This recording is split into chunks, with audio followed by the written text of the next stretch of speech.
Hey there, Mr. Reddit here. Welcome back to another episode of r/Entitled Parents Stories. Today we have a very special episode for you, a compilation of some of the greatest entitled parent stories we read over the past year. So sit back, relax, and enjoy a few hours of the most entitled parents you've ever heard of. And by the way, Karen assured me that if this video gets 1,000 likes, she won't try to speak to anyone's manager for an entire week. So please smash that like button. And if you're new, subscribe and turn on notifications for new stories from Reddit every single day. And become an official member of the Re-Army today, and I'll give you a shout out in an upcoming video. r/Entitled Parents. Entitled mom betrays the whole family and ruins my dad financially. Well, where do I start? I can't really complain about my childhood, but behind the facade, some things went wrong. There were some money and trust incidents that have caused me not to keep in touch with my mother for 12 years. Context: my father always went to work while my mother raised me and my two younger siblings. My father was a simple construction worker and has always worked hard for his money. We're talking about herniated discs and arthros hard. My father officially earned $30,000 a year after taxes and insurance. Unofficially, probably a little more. My grandfather had a small construction company, 20 employees, and a large house with generous property, which my parents inherited. The house was worth about $350,000 at that time, fully paid off. The story. When I was about 12 years old, my grandfather had already passed away. We had to sell the house. No one could tell us kids why. We probably would not have understood it anyways. We moved into a small house for rent and took a vacation, which costs a fraction of the house's worth. That's what we thought, at least. But as it turned out, the holiday costs were all that was left from selling the house. Of course, we liked the holiday very much and we wanted to go there again next year. My father said that was no problem and started to save for the holiday. The next year, day of the flight. Luggage packed. Flight tickets in an envelope on the table, we thought. My mother, gone. My father, visibly nervous because my mother isn't there. The flight leaves without us. My father opens the envelope. Inside, a letter. My mom's handwriting. "Hey, listen up. We weren't able to pay for the holiday, and I am leaving you." We were devastated. A few weeks passed. My parents somehow got back together again. Everything seemed to become normal again. My father was mistrustful, opened a savings account without my mother's knowledge. My siblings and I wanted a game console. The decision was between N64 and Sega Dreamcast. Because the games were cheaper, we opted for the Dreamcast. My father took us to the flea market so we could sell all our toys to earn money for the Dreamcast. We owned it for about 6 months until it disappeared in a mystical way. A few years later, after my confirmation, age of 13 or 14. To my confirmation, I got about €500. It was not much, but enough to buy me a shirt that I wanted unconditionally, a Nokia 3310, and there were still about €350 left. I keep these in my room. One day, I forgot my mobile phone at home. When I came home, I couldn't find it anymore. It has disappeared until today. At the time the Nintendo GameCube was released, I wanted to buy it with my money, so I went to my hiding place. Empty. I asked my siblings if they had taken it. They would never do such a thing, but I asked anyway. They didn't have it, of course, but they didn't make any purchases that could have been made with that money. So I asked my parents. My father was completely astonished. My mother was very angry. The money has not reappeared until today. I started delivering newspapers to earn money for GameCube. Some years later, I'm in the age of 16 now. We move again. This time, an even smaller flat. Life is okay-ish. We don't have money for fun things like cinema, but we don't need to starve. Summer holidays, my last year of high school, age 16 to 17. My father wants to go with us to the amusement park. My mother has no desire. She loves amusement parks. So my dad drives us kids alone. He stops at the bank, wants to withdraw money from the savings account. Empty. He asks the bank how that can be. They tell him that married couples, despite password protection, always have access to savings accounts. First of the month, plus euro. Third of the month, negative euro. My dad's upset. We kids are disappointed. We go home. My mother is gone. Her answering machine. "Don't even try. I'm dead for you." My father changes the door lock. I accompany him to the authorities and bank because he can often be hot-headed when he is nervous and we need solutions. We get many things under control. I learn to cook, to wash the laundry properly, to actually throw the whole household. I'm good with numbers, and I'm going to take care of the finances. It doesn't look good, but we can do it. My youth is over. I don't blame my dad for that. One night, it's still holidays, I hear a cough in the garden. I think nothing of it, then again the cough, then again. I go out, follow the cough. There lies my mother, sleeping in the shed covered with a towel. She wakes up, sees me, and leaves. That was the last time I saw her. In the following months, we get many letters from lawyers and courts about unpaid bills. My father has to file for bankruptcy. One evening, men dressed in black are standing in front of our door, armed with clubs. My 12-year-old sister was in huge fear. Reminder, my father worked on a construction site. He didn't let himself be intimidated. My dad was okay. I didn't see what happened exactly. If he tells the truth, he jumped out of the car the second he saw them, grabbing a tool from work. And being a behemoth, he had quite a good position to bargain. Perhaps the guys were the first warning with no intention of physical harm. We paid the debt we owed the guys. My mom tried to get in contact with me and my siblings for some time. My sister even moved in with her at one point. I can even understand why my sister did that. Living with men can be rough, especially when money is tight and you're a young girl with problems. Sometimes I think I am way too hard for not wanting contact because she is my mom. And on the other hand, I think, forget her. She betrayed you, your dad, and your siblings. Some more info. The money probably went to gambling. We can't tell for sure, but some people reported seeing her leaving casinos. I didn't talk to my mom in the past 12 years. My dad, my siblings, and myself are all good. We really bonded over that story. My dad could have an easier life. He is retired now. It's hard sometimes without savings. We help as much as we can. I have some trust issues. I don't believe in marriage anymore. My beloved girlfriend suffers from that here and there. I am sorry for her. Some more info, legal charges. We thought about suing her. When the worst part was over, my dad and I visited a lawyer to get some vision about our chances. Turns out we had 0 chances. Where I live, married couples own everything together, if there is no contract. So my dad's money is my mom's money and the other way around. Everyone can spend the money on whatever they like. It gets worse. Because my dad worked and my mom was a stay-at-home mom, she can legally demand some of his annuity when she retires. Next we've got Entitled Mom Tries to Take My Suitcase, Fails Horribly. Last weekend, I decided to take a little break from my routine and fly over to Bali for the short weekend. I was in the airport lining up to check in when someone screamed in Indonesian, "Someone stop her!" I look and she has my suitcase, but she fell over hard. Now here's the thing. I'm not a regular guy to carry small stuff, especially for a weekend.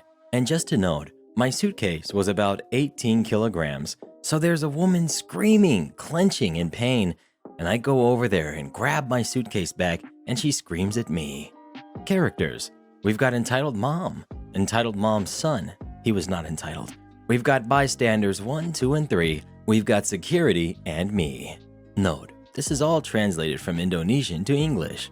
Entitled Mom. You, stay away from my suitcase. Me. This is mine, ma'am. No, it's not. It's my son's. I was getting it back for him. Me. Miss, I highly doubt this is— No, it does belong to him, you inbred pig. Bystander 1. Miss, there is no need for the rough language.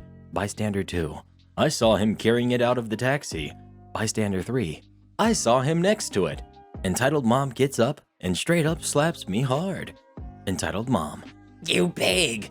You stole my son's bag and you're claiming it's yours. She grabs my suitcase. Give it to me now. I demand you give it this instant. Okay. I let go and she falls over. Assault! Assault! You saw him, right? Points at a kid who is no older than 3. Some bystanders tried to help her up, but she kicked one of them in the shin. Get off me! Then a teenager comes up to her and says, Mommy, what are you doing? Sweetie! Me, internally. Sweetie? I was fetching your suitcase. It's this one, right? Entitled Mom's son. No, mine is here. I accidentally left it in the bathroom. Oh, okay then. Let's go. Then a man grabs her shoulders. Whoa there, Missy. You aren't going anywhere. It was the airport security, and coincidentally, he is my uncle. Security. Hey, OP, how's it going? Ma'am, I need you to come with me. What? What did I do? Well, you just assaulted verbally and physically towards OP as well as other bystanders. Come with me, and let's not make this harder. But I did nothing wrong. Several bystanders went against Entitled Mom, telling her to go with security. Entitled Mom's son. Oh man, Mom. Again? I'm sorry, sweetie. Ugh. Entitled Mom leaves, and that was the last time I saw her. I checked in and enjoyed my weekend. Next we've got, are you colorblind? So I live within walking distance of a ski resort that has a village. I ski, I eat, I have friends there, so I am usually a few times a day at minimum, even when not skiing. One very busy Saturday morning, I was walking through the village, saying hi to friends and employees while walking so I can meet a friend for breakfast. Don't ski on a Saturday unless that is the only day you can. And I'm just avoiding the rental line when I hear an "Excuse me" behind me. Thinking nothing of it, I just keep walking along until someone grabs my shoulder. I spin around to see this really upset-looking Karen. Now, as skiers usually know, at most mountains, all employees wear the same brand of clothing, sometimes all the same color, sometimes 2 to 3 different colors, depending on which department you work in. I am wearing the same brand of clothing, but not in a color at this resort. Karen. I need you to help me get my kids past this stupid rental line. They have a lesson in 20 minutes. Me. I don't work here, just walking to meet a friend for breakfast. You obviously do. I saw you talking to other people who work here. Me.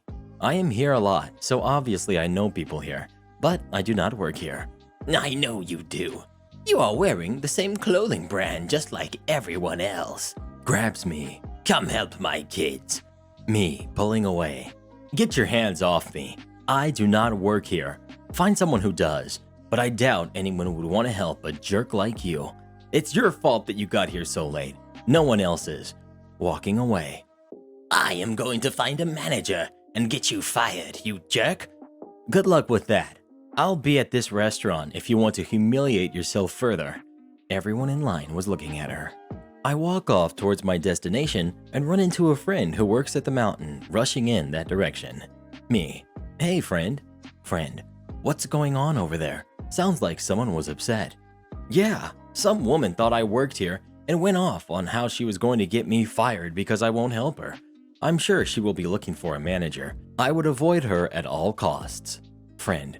Probably a good idea. Let a boss deal. Friend heads back to where he is supposed to be handing out trail maps and answering questions about 300 feet from the lady. I head in and get 2 bar stools for me and my buddy. We get coffee and breakfast and are catching up.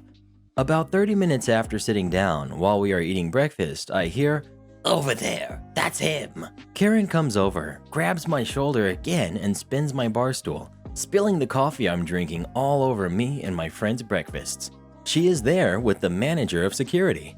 Manager of security whose kid happens to be besties with my middle kid. Karen. This is the rude jerk who wouldn't help me. You need to get him fired. Me, staring daggers straight into her eyes. Wait for it. I did actually say this. Security. He doesn't work here. He lives here. Well, you should ban him for being so rude and calling me a jerk. Me. If the shoe fits, you are the one who should be banned from here. You have grabbed me 3 times now. The 3rd time you ruined mine and my friend's breakfast. You really are a jerk. That totally set her off. She was spouting that she was here on vacation and deserved respect for all the money she was spending for her family. Security. Now, we don't like to ban people here. This is a place where everyone should be having fun. Now, if you pay to replace the breakfasts and calmly leave, we can all just go about our days. This guy is super chill. Karen. There is no way I am paying anything for someone who called me a jerk. Okay, I'm going to have to ask you to leave our property immediately. I can't do that. I have to wait for my husband and kids to finish skiing. Security. That is not an option. You need to leave now. This is private property. This is not private property, and I am not leaving. Security. Moves dial on radio. I need you to come to the restaurant. Oh, are you calling some buddies? I see how all of this works. You all just friends here, aren't you? And you just hate all the tourists. I pay your salary. In walk two of the local sheriff deputies. They always have a couple at the mountain on the weekends in case of accidents, drunks, etc. They're not usually needed this early in the morning. They walk up to security and he begins explaining the story. Karen, they are all lying. They're all friends and just protecting each other. Bartender, I saw her grab him. You can also watch it on the security camera if you want. Police, you grabbed him? I only grabbed his shoulder to get his attention. Me, 3 times, with a total grin on my face. Police, grabbing someone with intent is assault. Would you like to press charges? Me, actually, yes, I would. Karen starts screeching as they grab her and cuff her up. Luckily, she didn't put up too much of a fuss. I was going to decide to drop the charges after I watched her get perp walked through the village. So with bartender holding our seats and the kitchen remaking our breakfast, which would be 15 to 20 minutes, my buddy and I followed the 2 sheriffs and Karen getting walked in cuffs through the village with thousands of people watching. Busy weekends, we would get at least 10,000 skiers and boarders. The restaurant and where the sheriffs park are on almost opposite ends, so we had to pass the rental shop. Cue new character, Cool Dad. Cool Dad, you are the guy from earlier. What happened? I explained the situation and told him I was waiting until she was in the sheriff's SUV to tell the sheriff I had changed my mind on pressing charges. I told him she really needed a lesson and hopefully this would be a good one. He asked where I was going to be after he got his kids to their lesson, late. We told him. I walked over and let the sheriff know I changed my mind about not pressing charges and anything else is between him and security. Buddy and I headed back to the restaurant and shortly afterwards, Cool Dad shows up. Cool Dad, I cannot apologize enough for my wife. I remember this verbatim. When one little thing does not go right, the world has to pay. Not just me and my kids, but the whole world. Do you guys want a drink or a shot? I sure as heck need one. So a couple of bloodies and shots later, my buddy and I have become friends with Cool Dad. Turns out, Karen doesn't even like skiing and just sits reading a book while he and his 2 kids ski, but always insists on coming to the mountain and wearing her really expensive ski clothing to look the part. The reason Karen was on the warpath and they were late to the mountain, she couldn't find her favorite hat at the condo that morning. Ran into him and his kids later that week and did some laps with them, and they took me and 2 of my kids to lunch. Whole family was cool except for Karen. Next we've got, we aren't a bookstore. Background. I work at a warehouse store that requires a membership to shop. We have a table in the middle of the store that holds books, anything from novels to kids' picture books. The section isn't huge, but that's not our primary focus as a business, so it's not a big deal. Cast. We've got me. We've got coworker 1. She's in her 20s. Coworker 2. She's in her 50s. We've got asset protection manager, happened to be manager on duty on the night this story takes place. And we've got angry old guy. The story. This happens over the course of 2 nights, a Tuesday and a Thursday, starting when I got back from my break on Tuesday. Coworker 2 hanging up the phone. Wow. Me. What happened? Coworker 2. This guy wants to know why we don't sell a certain book, telling me that it's on the New York Times bestseller list, so we should sell it, and he's mad that we don't. Me. He knows that hourly employees don't control ordering, right? I guess not. I tried to tell him that, but he wasn't having it. We left a note for anyone else at the desk with his name and what he was looking for in case one of us wasn't there and if he decided to call back. We assumed that was the end of it, until Thursday night. I'm at the customer service desk again with someone else this time. A man, angry old man, walks in and goes up to coworker 1. The following is a piece of the conversation I heard between helping other customers. Angry old guy. This book is on the New York Times bestseller list. Why don't you guys carry it? Coworker 1 wasn't on the night that he called the first time, so this was our first interaction with him. I was helping another customer at this point, but I can only assume that he demanded to speak to the manager because manager came down from her office about a minute later. She used to work in receiving, so she's probably more knowledgeable about the ordering process than most of the other managers. Manager. Hi, how can I help you? Angry old guy pulling out a sheet of paper. Look at this. This is the bestseller list. You guys carry number 9 on that list. But this book is number 4, and you don't have it. Why is that? Manager: Unfortunately, I don't really have an answer. We don't handle ordering at the store level. Not even the general manager can control that. That's all processed through our home office. Angry old guy repeats himself again, clearly very angry that we don't sell this book. He went back and forth with manager for 5 minutes about this, despite her trying to explain that she couldn't decide what we ordered. Eventually, she's had enough. Manager: If I talk to the regional manager, I'll try to find out what the ordering process is and mention that we have customers looking for this book. As of right now, all I'm able to do is mention it to them and hope that they decide to order it. Angry old guy finally leaves. Manager stays and talks to coworker 1 and I for a little while. I explain that he's the same person who called and screamed at coworker 2 over the phone 2 days prior. What I really don't get is that we aren't a bookstore, nor do we claim to be. Some people will just never be happy, I guess. Entitled Mom goes abroad, but demands American Starbucks order. Important background information. This happened whilst I was a barista for Starbucks in Germany.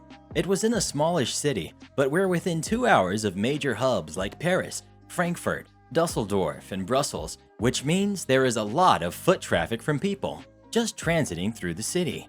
Another thing to know, European Starbucks is very different from the States because it's licensed to a Spanish company called Amrest. Anyways, on with the story. I was working a morning shift, and I was in the back doing a couple of things when one of my coworkers comes to grab me and says in German that they were having difficulty understanding a customer because of her accent. Since I'm the only native English speaker in the store, I came up to the front to see what I could do. As I walk, I see Entitled Mom with a stereotypical Karen haircut and groan internally. She was full-on screaming at my coworker, and I could see my colleague was about to cry. Unfortunately, there was an issue with our delivery that day, so our store manager was on the phone dealing with it. When I got to the counter, this is what happened. Me: Ma'am, I'm so sorry for all the trouble you've been having. What can I get for you? Entitled Mom: I want a Trenta pink drink, plus a Trenta coconut milk latte, and that stupid girl doesn't understand. She had the thickest southern accent I've ever heard, and even though I've lived in Atlanta, I had a hard time understanding. Me: I'm sorry, Starbucks in Germany doesn't serve Trenta drink sizes, but I can get you a venti. Also, we don't have coconut milk, but I can put in almond or soy instead. Without coconut milk, we also can't make a pink drink, but I can make you a lemonade refresher and add berries, strawberry syrup, and almond milk if you'd like to try that. Entitled Mom: I don't think you understand me. When I say I want a pink drink, I mean I want a pink drink and a Trenta coconut milk latte. How stupid can y'all be? Me: Neither I nor my coworkers are stupid. While I'd love to make you a pink drink or the coconut latte, we simply don't carry the same ingredient line as the US and Canada. Could I maybe interest you in one of the German specialties? Entitled Mom: Are you really going to be a jerk? That's my daughter there. Points to a girl who looks like she's ready to crawl into a hole. And ruin her day? Kid: Mom, it's okay. I'll get something else.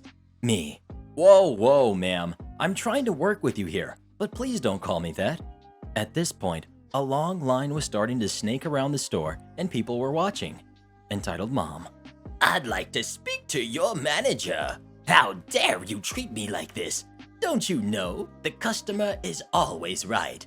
Manager is finally done and walks out of his office. Manager: May I ask what the problem is?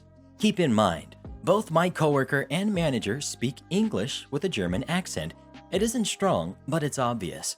Entitled Mom: Yes, you need to hire better staff. That girl, pointing to my coworker, speaks English with an accent, and that girl, pointing at me, refuses to make my drink. Manager: I'm so sorry, ma'am. We'll make your drinks right away. What is it you'd like? Entitled Mom: A Trenta pink drink and a Trenta coconut milk latte. Manager: Unfortunately, that isn't available in Germany. I'm sure my staff have explained this. May I ask what happened? Entitled Mom explodes with rage. What the heck is wrong with y'all here? Are you all stupid? I ordered and those 2 bimbos won't make it. I demand a free drink after all this trouble. Stop looking at me and start making my gosh darn drinks now. Manager, turning to me, speaks in German. What is going on here? Are Americans always this aggressive? I thought that was a stereotype only in cartoons. Me, in German. Oh God, no. It's just her. Maybe she's sick in the head. It was a very petty thing to say at this point. I was just frustrated. Entitled Mom, getting frustrated at the manager and me for switching languages. You're in Starbucks. This is an American company. Speak English or go find another job. Manager, ma'am, you're in Germany. And at least here, most people in this country speak 2 languages if not more. I'm going to ask you nicely to leave now, please, and to not come back. Wait until I get back to America. I'm going to contact the head office to get you all fired. Manager, good luck with that. Just to make it a little easier for you, Starbucks Germany is franchised by a company based in Madrid. The US head office won't give a crap about us. At this point, Entitled Mom's face gets red and she turns around to leave. Our store is designed in a way, when you come in, you see the drink counter first and then the cashier. As Entitled Mom was leaving, she tries to grab someone else's drink. This guy quickly realized what was happening, so grabbed it, and they ended up playing a game of tug of war, which ended when the coffee ended up spilling all over Entitled Mom's white blouse. People actually clapped when this happened, and she left in a puff. This girl, who looked like she was about 16ish, came back to the store with her dad to apologize later that day. Apparently, this isn't the first time, and by the looks of things, the last time this has happened. Next we've got, I was harassed, and then Entitled Mom demanded my crutches to cut in line. To start things off, I should explain why I needed my crutches. I was born with a couple of different medical conditions, one of which caused my bones to be weak, and another causing me to lose sight in one eye. After lots of treatment and therapy, I was strong enough to walk on my own with crutches, but I still needed assistance with some things. I'm A-okay now, with the exception of my vision. This happened literally the day after I was discharged. I was 8 at the time. My family decided to take me on a week-long trip to a place about 3 hours from our home because it was very beautiful and not very crowded, so it was the perfect place to relax and get used to being outside. My mom had to leave for an emergency at her job the morning of our trip and took the car. This left me and my dad figuring that the most efficient way to get there would be by bus. We got to the bus terminal really early and hung around for a bit. About an hour before our bus was to board, my dad asked if I needed to go to the restroom. Being a little kid, I said no, but we went anyway. Going to the restroom happened to be one of the tasks I needed help with, so my dad took me. Upon seeing my crutches, nobody had any objections and understood what was going on. We were just about to enter the doorway when I was suddenly shoved on my blind side and fell into my dad. My dad helped me stand up and glared at who shoved me. It was a girl a bit taller than me, standing in front of a lady who was staring me and my dad down. She had a scowl on her face I will never forget. The following conversation went something like this. Excuse me? Why are you bringing a girl into the men's room? She should be in the women's room. Dad, well, she needs help, as she is too weak to do some tasks on her own. If she can't do something so simple, then send her to the hospital for them to take care of her. I was shocked and beginning to get angry at that comment. Dad, instead of worrying about how I take care of my daughter, why don't you take care of your kid and teach her some basic manners and not to shove people? Your kid could have easily dodged it. Or is she just that weak that a tap sends her falling? Dad, she is unable to see well and clearly is very weak. So, that's not my fault. She is a blind and handicapped burden to society. If you're bringing a girl to the men's room, then my daughter and I will be going in there too. Here, the man behind and in front of us step in. Man 1. He needs to be with his kid to ensure her safety. You have no right to be here or to say anything about him and his kid. Man 2. You and your kid need to leave these two alone and go to where you belong. If it's the restroom you need, you both are old enough to understand that you don't belong in this one. After leaving in a huff with her kid, my dad and I thought it was over. He thanked the two men for stepping in, and they said they couldn't stand by and just watch what was going on. Fast forward a couple days, and we are enjoying ourselves on a trip. This location also has a small carousel that I was waiting in line for. The operator saw me at the back and kindly allowed me to cut the pretty short line. Once off the ride, guess who comes jogging up to me and my dad? Entitled Mom. Hi, I know we kind of got off to a rough start, but I hope it's all good now. My dad chose to ignore her. Hey, come on, please hear me out. I saw your daughter got to cut the line and get on the carousel because of her crutches. Can you let my kid borrow your crutches so she can cut the line too? I was shocked and replied, I need these to stand. I can't give them to you. Didn't your parents ever teach you not to be so selfish and to share? We will give them back, I promise. She tried to snatch them from under me before my dad stepped in front of me to block her. Dad, after what you did to us last time, what gives you the right to even come near us again? Let alone ask for the very thing you ridiculed my daughter for. Please, as a fellow parent, you should know how hard it is to give kids a happy life. Please, lend a— Yes, I know that better than you, and you surely aren't applying that idea to my kid. Back off, now. She tried to say something else, but the ride operator saw what was going on and called security. They escorted her and her kid away, and that's the last I've seen of them. Next we've got Entitled Lady Hates the Store Setup. Context: I used to work at a big pet store, where the pets go, when I was in college. I was a dog trainer, but a lot of my responsibilities still included regular store stuff like stocking, cleaning, and running the register. Also, the store had just finished being remodeled, so some stuff was in a different place. I was running the register during a pretty easy day. Not many people coming in, but not empty enough to get bored. Fellow retailers, you'll recognize this as the sweet spot, when your day flies by without giving you an aneurysm. Cue in our cast. We've got me. We've got Entitled Parent, crazy lady with a poodle and a baby. We've got Coworker. We've got Nice Family, mom, dad, and their kid. We've got Crazy Kid, not Entitled Parent's kid, but Nice Family's kid. And we've got the store manager. Entitled Parent comes to the register completely empty-handed. This is absolutely ridiculous. Me. What is it, ma'am? What's the problem? I have come here every week for my dog, and I love walking in, grabbing what I need and walking out. But for some reason, you all decided to move everything. Me. I'm really sorry, ma'am. The store has been remodeled recently, and we did move some stuff around. What are you looking for? I'd be glad to help you find it so you know where it is next time. Do you even have to ask? Of course, I got X brand of food for my baby. The funny thing here is that X brand was one of the things that didn't get moved in the remodel. Me. Actually, that brand is in the same spot. Would you like me to go get it for you?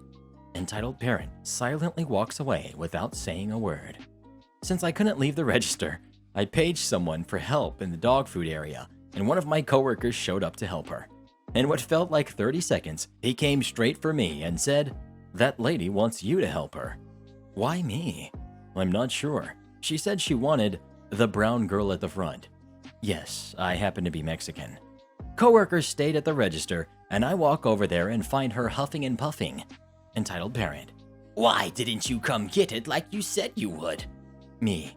I'm sorry, ma'am. I asked you if you wanted help, and since you just walked away silently, I didn't think you wanted the help. I did page a coworker to come help you if you needed it.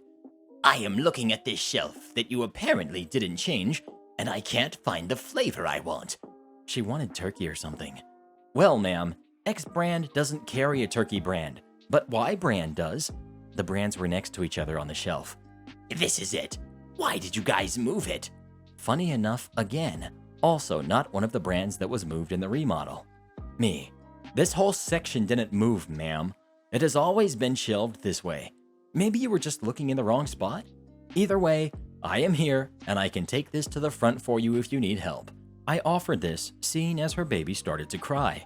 Shortly after the baby started to cry, her poodle started to bark, and I figured she would rather calm them down without worrying about carrying a bag of dog food. Entitled Parent. No, I don't need your help if all you're going to do is argue with me. I take the cue and I walk away. She said she didn't need my help, right? Nah. I get a couple of aisles down back towards the register when I see a family with a 9-year-old picking out toys for their new puppy. The mom in that family flags me down and asks where the Kongs are. If you don't know what a Kong is and you have a puppy with chewing problems, Google it and buy one. They're a revelation. I told her where they were. Nice mom. That lady over there sounds a little crazy. Me, for some reason, still on the good customer service train. Having a puppy and a baby can be stressful. I'm not too worried about it. Nice dad. That's why we waited until kid was 9 to get one. We had a few laughs. I talked to them about training and sold them on a class. Cha-ching! And I went back to the register. The store had a policy that when you buy a class for a puppy, you get a booklet with coupons for all the necessities. Now Entitled Parent gets in line at the register right behind Nice Family. Since Nice Family was buying a class and all the other fixings for the new puppy, I went ahead and pulled out the booklet before ringing them up so they could use some of the coupons. They ended up saving a ton, somewhere along the lines of $75. They spent at least $500 with my class and all the other stuff they got. Nice Family was still hanging out by the register while I was ringing Entitled Parent up. It sounded like they were making arrangements to move their truck closer to the entrance to load everything up. Entitled Parent. Where is my coupon book? Me. Ma'am, those are reserved for those who buy a training class for their new puppy. If you're interested, I am one of the dog trainers. She cuts me off. I am not buying a stupid class for you to spend an hour playing with my dog for free. Give me the coupons, now. No matter how much I tried to explain it, she wouldn't budge and wanted the dang coupons. I called in my manager to see how we would deal with the situation. Manager. Sorry, ma'am. The coupons are only for training classes, but OP here is one of our dog trainers. She cut him off too. First you move my stuff around. Now you're preventing me from wanting to shop here at all? I am a consumer. This is asinine. She continues to yell at full power while holding her baby. And you guessed it, Baby and Poodle start singing the song of their people once more. Nice Family was still there watching the show. Without any of us grown-ups watching, kid from Nice Family walked over to Entitled Parent and straight up kicked her shin. It took so much for me not to laugh at the top of my lungs. Entitled Parent. What the heck? This monster attacked me and my baby. Arrest them. Me. Sorry, ma'am. We do not have any police officers on staff. I get that it was bad customer service, but man, it felt so good to say it. Nice Family starts busting up laughing, crazy kid included, and Entitled Parent walked out in disbelief. My favorite part of this was when I asked Crazy Kid on his way out why he kicked Entitled Parent. He said, "That lady was crazy, and crazy people require crazy solutions." Nice Family's mom and dad patted him on the back and walked out. They became regulars, and their puppy ended up getting the Puppy Victorian title. Next we've got, a Karen yelled at me for not doing my job at a place I don't work at. I worked in a mall food court restaurant for a little over 2 years. I knew most people who worked in that mall from other stores. Our food place had a special system where we deliver paid food to other employees around the mall so they don't need to waste their break time going all the way to the food court for food. I was delivery coordinator for busy days, so it was my job to check, organize, and send out the deliveries with the runners, about 3 to 4 of them. But during the holidays, we run out of runners, and I had to go make a quick delivery. I am used to being mistaken for an employee. I wear a uniform with a name tag that looks similar to what you would expect out of a JCPenney and a Macy's, even though they don't really wear uniforms. I'm headed to the store's break room to drop off the food before I'm stopped by the Karen of this story. It's the holidays. I've been there for 8 hours already coordinating 15-year-olds and was in a hurry to get back. I'm a good employee. Excuse me, I'm in a hurry and need to be helped. I'm sorry, ma'am. I don't work here, but the service desk is right there if you need to be assisted. I replied, polite as usual. That's a big lie. If you don't work here, why are you in uniform? I'm currently on the clock and need to get this food to the guests before it gets cold. Eating on the clock? She yelled like she didn't hear what I said. It's not for me, ma'am, and I'm sorry for the confusion. I want your manager, she yelled. Thankfully, the buyer of the order hears the commotion and came out to see what was going on. And lo and behold, the buyer was the manager. Manager, this employee has been refusing me service, and I demand they be written up. By this point, I'm tapping my foot impatiently. I get very nervous when I am late, as we can have about 60 deliveries per hour during the holidays. The manager sees my look and understands what's going on. She doesn't work here. She works in the food court and has brought me food for my break. The service desk has the manager currently working. The Karen went silent, and I gave a bow and dismissed myself from the situation. Sadly, Karen followed me. And like usual, no one took over coordinating the orders, so the runners were just standing there waiting to be sent on a delivery. So I immediately got back to work and started sending the kids on deliveries and asked them to be quick because we fell behind. Right as I was explaining to my manager what happened, Karen shows up, demanding that I be fired for stealing food to give to my friend and roaming around while I'm on the clock. I gave my manager a "that's her" look, and he sighed and explained the situation to her. She continued to complain and everything was falling behind until I had an idea. I gave an expired promo card for a free item to my manager to give to her, and I dished out the usual apologies until she left with her expired card. Did you really give her a free meal? Nope. Never feed a bear. They'll always come back. Next we've got best mate gets fired and blamed for theft. I end my boss's business. Bit of backstory. My boss owns 2 bakeries. One earns more than the other, and the other has essentially been disowned. It makes a small amount of bread, and I'll get to that later. So I work as a baker in a well-known baking franchise chain in Australia. I've thoroughly enjoyed it until fairly recently when a coworker leaves after having a kid and a replacement is brought in. Oh boy, this replacement.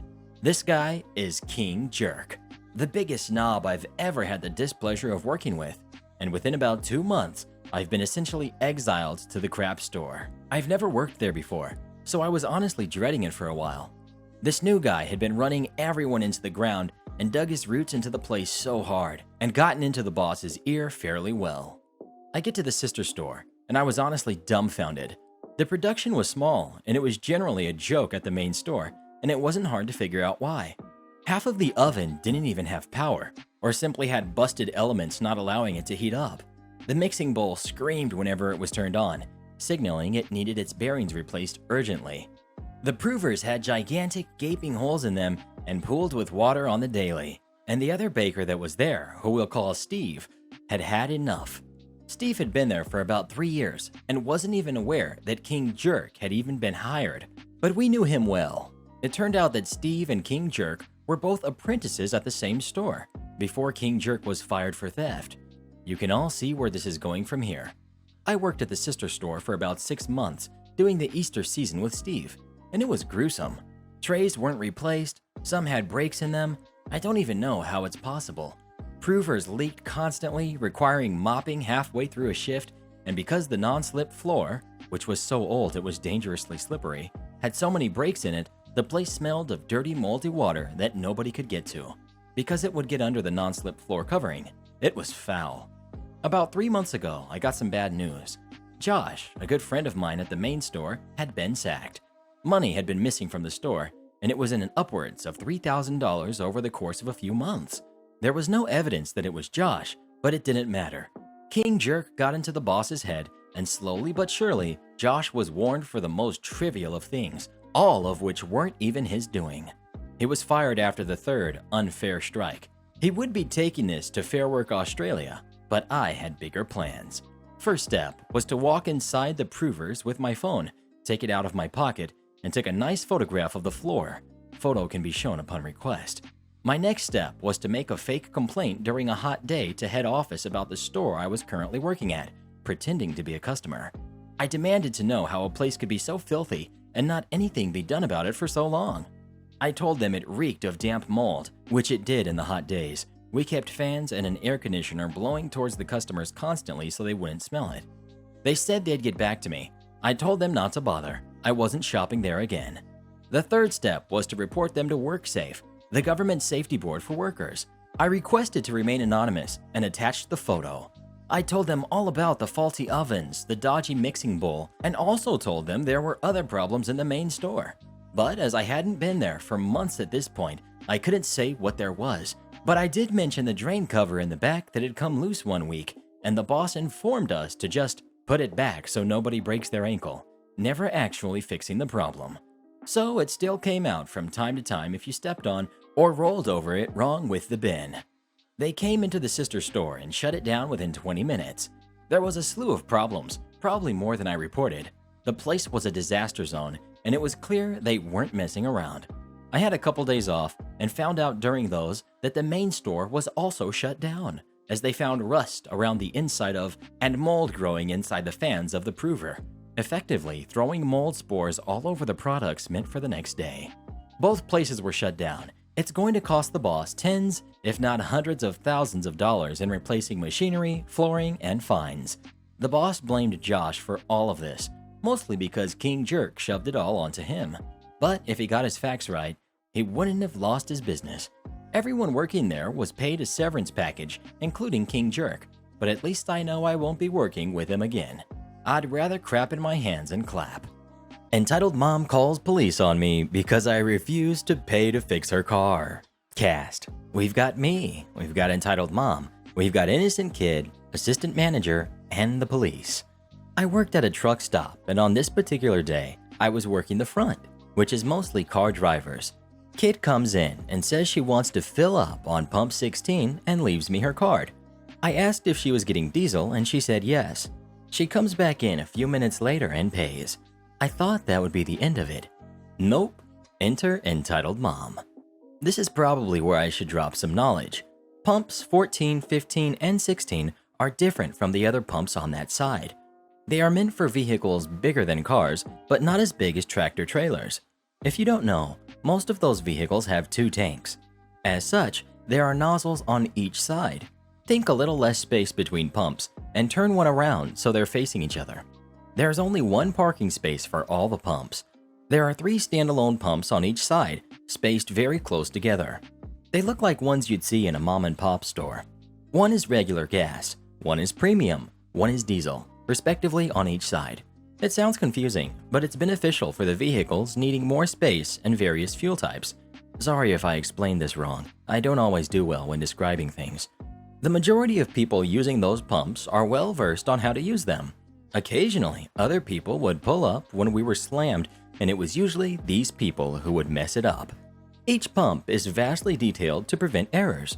If only. The diesel pump is pretty much plastered with the word diesel everywhere, including the handle of the nozzle. I kept more than a few people from putting the wrong fuel type in their vehicle. I was always vigilant about asking because I know how I'd feel to make a costly mistake like this. If someone were to say they wanted diesel on pump 14, I'd tell them the diesel pump was 16. Now, back to our Entitled Mom. This lady is furious when she walks in. She immediately asks who rang up her daughter, and I said me. Then she's all, "My daughter just gave me the receipt, and this is not what I paid for. Your advertised gas price is," insert 2012 gas price here, "and I was charged a lot more. Can I speak to your manager?" Me. Yes, ma'am, I'll go get her. Just an FYI though, that's the diesel price, which is what you purchased. What? I asked for gas, not diesel. Are you telling me that there is diesel in my car? This is your fault. Nee. Ma'am, I just asked your daughter if she was buying diesel, and she assured me she was. She's just a child. You should know better. My car is a whatever brand, I don't remember. And I know you can look at it and see it takes gas. Me. Ma'am, I don't have a view of that side of the lot, so I had no idea what you were driving. That's irrelevant anyway, because some cars do take diesel. At this point, my manager came up because Entitled Mom was making a scene. Basically, she reiterated everything that I told Entitled Mom.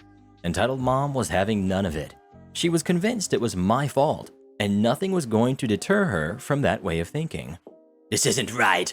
I'm calling the police and filing a complaint. You are going to pay for the damage to my car from the diesel.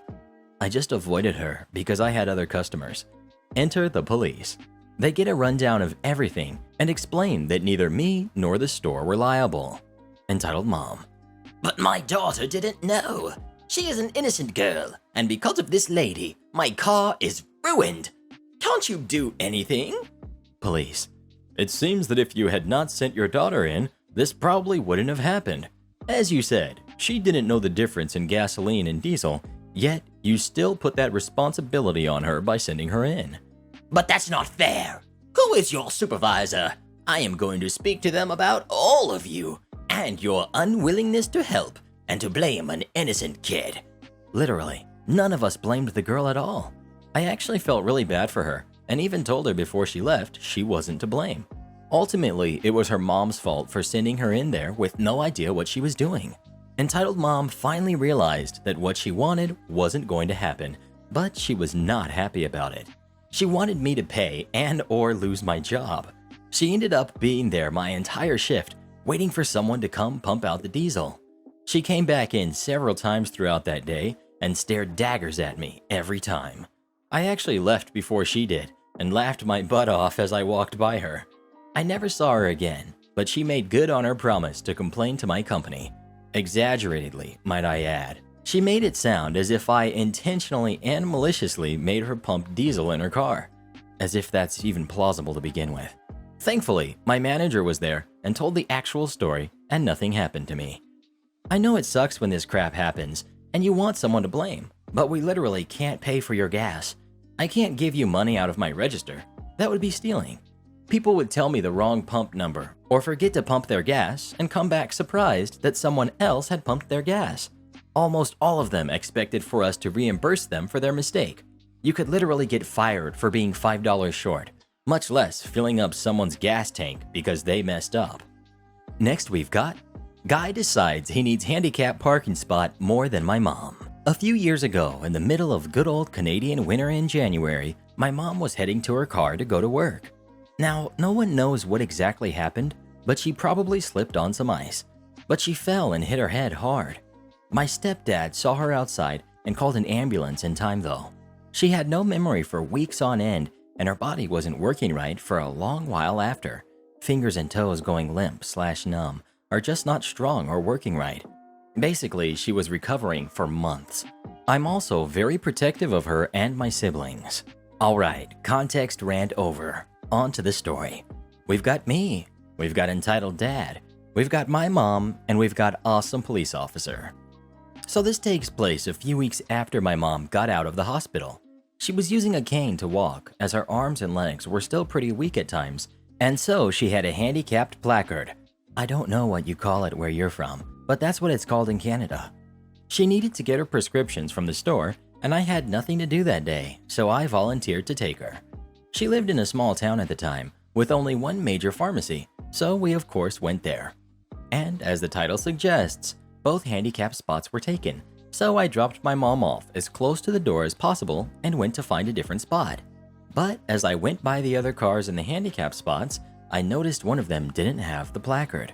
This definitely rubbed me the wrong way, of course, since my mom, who really needed the spot, had to walk further, so I did something extremely petty. I decided to park directly behind that car and block them in and wait for them to come out, not really thinking of how it all looked. A little extra context since I know we all enjoy that. I'm a huge metalhead, so I kind of dressed the part even in early spring. Black jeans, high-top shoes, 5-finger death punch shirt, metal militia hat, spiked earrings, big red/black flannel jacket, and I have a bad case of resting jerk face. So, thinking back, it looks bad seeing that blocking your car into its spot with your kids in the car. Continuing with the story, this guy comes out and sees me and immediately tears into me. This was a while ago, so dialogue isn't 100% exact. Entitled Dad. Hey, what the heck do you think you're doing? Me. I'm just here waiting for my mom to get her prescription. Well, you can't just park there and block me in. I need to leave, so move. I mean, if you can park wherever you want, then so can I, right? Considering you took the only other handicap spot and my mom needs it. So, I think I'll be staying right where I am. At this point, he's in my face and there's some yelling back and forth. He tries to take my keys and I threaten to knock him out. I know, jerk move, but again, I'm upset and my adrenaline is firing. Then he decides he's calling the cops. It's a super small town, so there's not a lot going on, and an officer is there in 2 minutes. Officer. All right, gentlemen, what's the issue? This kid is blocking my car for no reason. Arrest him or make him move. Me. Yeah, I'm blocking him, but only because my mom needed this spot, and he's parked here illegally. He starts to get the other guy's side of the story and looks at our vehicles when my mom finally comes out. Mom: Aaron, what's going on? Police officer: Hello, ma'am. How are you feeling? Been a while since I've seen you. How's your head doing? I heard you were in the hospital for a while. When Entitled Dad hears this and sees my mom, he goes white.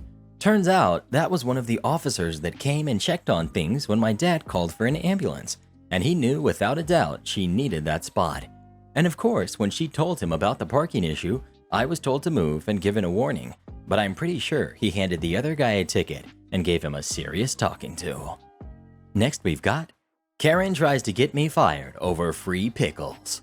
So, some of you might know that I used to work at a certain fast food restaurant, and just like every other customer service rep, have dealt with my fair share of entitled people and their kids. Though the kids usually weren't entitled or bratty, and overall just sweet, normal kids, having to deal with their bratty parents. Coming into work every day felt like walking through tall grass, and a wild Karen could always appear. I've got a treasure chest full of stories, but this one is by far my favorite. On normal days, I was usually made to work in the drive-thru window, handing out bags of food instead of taking orders, mostly because I was garbage at trying to take orders since I couldn't hear all that well with all the background noise. Good morning, here's your burger and fries with a Coke. Have a good day. And today was no different. It's halfway through the lunch hours when Karen's order pops up on my screen. 5 double cheeseburger meals with extra pickles and a couple Cokes. I don't think too hard about it. Get her drinks ready and wait for her to roll up so I can just hand her order off and wait for the next customer. Karen rolls up, her hair as messy as the car she drove and a cigarette in her hand. She's got 2 girls sitting in the back of her car, texting on their phones and paying me no mind. Me: Hi, did you order the 5 double cheeseburgers? Karen nods her head and responds in her deep southern drawl. Yes, with extra pickles. Me: Yes, ma'am, here's your order. And you have a good day. Karen just sneers and rolls her eyes at me as she takes the food and speeds off. And I think that's the end of our interaction. Boy, was I wrong. Not 5 minutes later, I hear a banging on the window, and I turn around to see Karen, red in the face, and her 2 daughters looking pitifully up at me, aware of what's about to happen next. She goes off the second I open my window. Excuse me, but I said I wanted extra pickles on my cheeseburger. And look how many I got. She basically crawls out of the driver's side window to shove that burger into my hands, showing not 2, but 4 pickles on the pitifully made sandwich. Oh, the humanity. On a quick side note, we don't upcharge for any extra pickles that they request for our cheaper menu options, so these are still free pickles she's got on her sandwich. I have my receipt. You charged me for these extra pickles, and I only get 4 on each burger? I want my order remade. Me, shaking, because I do not like confrontation. Okay, ma'am, I'll talk to my manager and try to get your order remade for you. I close my window and take the rejected cheeseburger to my manager, who's standing 4 feet away from me, thinking I've resolved the issue. Apparently not. I hear something hit the window, followed shortly by tires screeching as this woman hits the gas and pulls into a parking space in front of the store, slamming her car doors. I kid you not, someone's kid started screaming and wailing as this woman storms into the restaurant, her face red with the fury she was about to unleash. My manager shoos me back to the window before I can get caught up in the crossfire. Karen. Hello? Manager. Yes, ma'am. Is there an issue? Yes, there's an issue. She points a finger at me. That jerk charged me for extra pickles, and I only get the same amount of pickles they put the same amount of pickles they made on any other burger. Manager. Ma'am, you ordered the double cheeseburger. We normally make these with 2 pickles instead of 4, and we didn't upcharge you for any extra. Well, I wanted more pickles. I'm so sorry about the inconvenience, ma'am. We'll remake your order free of charge. What about her? She points at me again. What about her? I want her fired for being so rude and inconsiderate. This is not good customer service. Manager. Oh, I'm sorry. How was she rude? She took my burger from me. Me cutting in. Ma'am, you handed me your burger, so I just took it so I could get it fixed. Well, I didn't want the old burgers fixed. I wanted to get a whole new order to make up for this one being messed up. Manager. I'm sorry about this, ma'am. Can we have your old bag of food? We'll just throw it out and make your order from scratch. No, I just want my new, correct order. This goes on for a few minutes, with my manager trying to be as calm as she can be while this woman just goes back and forth with her. If I had to make a guess, she was just trying to pilfer extra food from them. One of her daughters, who came in the store with her, tried to get Karen to calm down and leave, obviously having dealt with this sort of thing before. I start ignoring her and go back to handing out food. The woman in the car behind Karen pulled up and started apologizing for her behavior. Apparently, when I turned around, Karen had gotten upset and lobbed a couple of the burgers at the window, screaming and yelling. The lady in the car behind her was appalled and, before she screeched off, threw one of her old drinks at Karen's car. She was so sweet compared to the screeching banshee behind me. As the story goes, Karen eventually breaks down and hands her rejected order back to the manager, gets her order remade with 8 pickles per sandwich, and leaves in a huff with her daughter apologizing behind her as they leave. Next we've got, apparently anyone who's in a Halloween costume works here. Our cast. We've got me, Eclipse, frozen food employee dressed as Han Solo. We've got Leo, coworker and Dungeons & Dragons buddy dressed as Chewbacca. We've got Matt, metalhead and Dungeons & Dragons friend dressed in full plate mail. And we've got random coworker. And our antagonist, Karen. Background: Matt enjoys LARPing and ended up building his own suit of plate mail after following a few video tutorials. He thought it looked cool and wanted to show off to some of his LARP friends. Leo and I work at a certain blue store that sells just about everything, rhymes with mallwart. Anyways, we were working the evening shift last Halloween and let Matt know so we could all go grab dinner at the same time.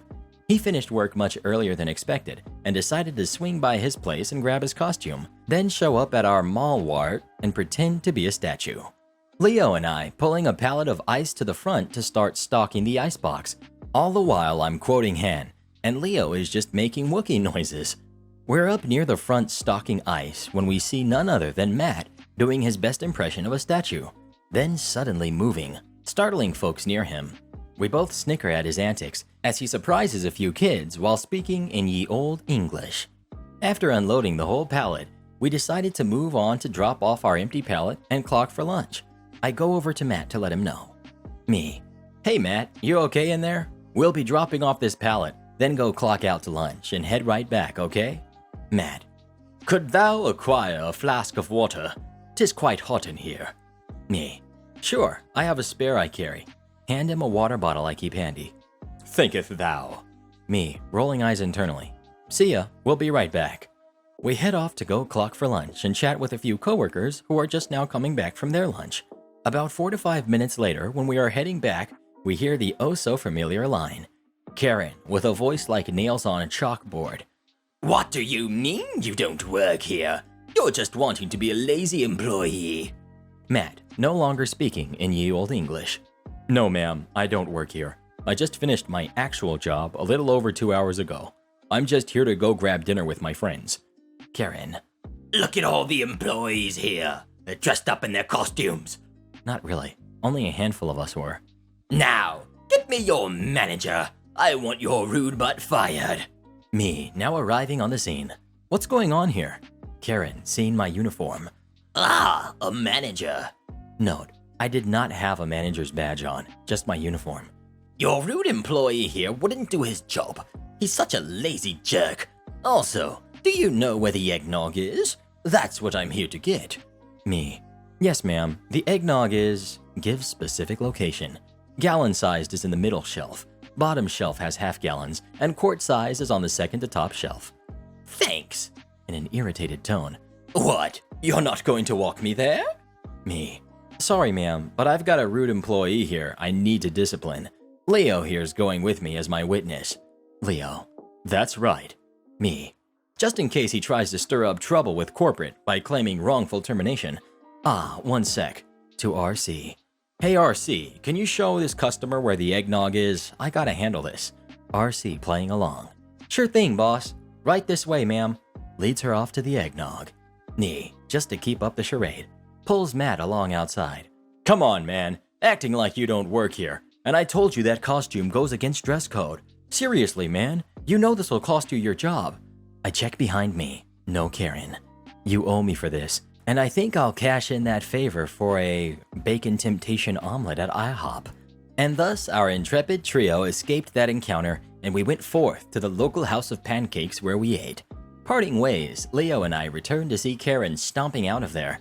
I had my window down and could hear a bit of her loudly ranting about lazy workers these days and need to report them all to that manager. So we walk back in and I ask RC, "So, I guess that was a grade A Karen." RC, knowing what I mean, "I think you mean tropical storm Karen. She yelled at a couple of kids in Halloween costumes." Me, "Glad I wasn't here." RC, "She kept asking where you went. I just told her that after terminating that guy, you went to lunch. She only got angrier about that." Leo, "Good thing you aren't a manager." Light elbowing. Me, "Well, here's hoping nothing comes of this. Oh yeah, RC, we got you something." Hand him a take-home box with some pancakes. Think of it as, "I'm sorry you had to deal with a Karen pancakes." Told Matt about the aftermath. He laughed and told me she also yelled at someone in the parking lot thinking they were the cart pusher. It was just some dude getting a cart. Lastly, it seems like she didn't file a complaint, or if she did, it got ignored, or management hasn't told anyone. So far, no sign of her. And I'm glad. Go on, Timmy. It's perfectly okay to nearly break a violin that you didn't even ask to touch. Yikes. For context, we just finished our first high school orchestra concert of the year, and there's always a reception after it, with cakes and cookies to celebrate the start of concert season.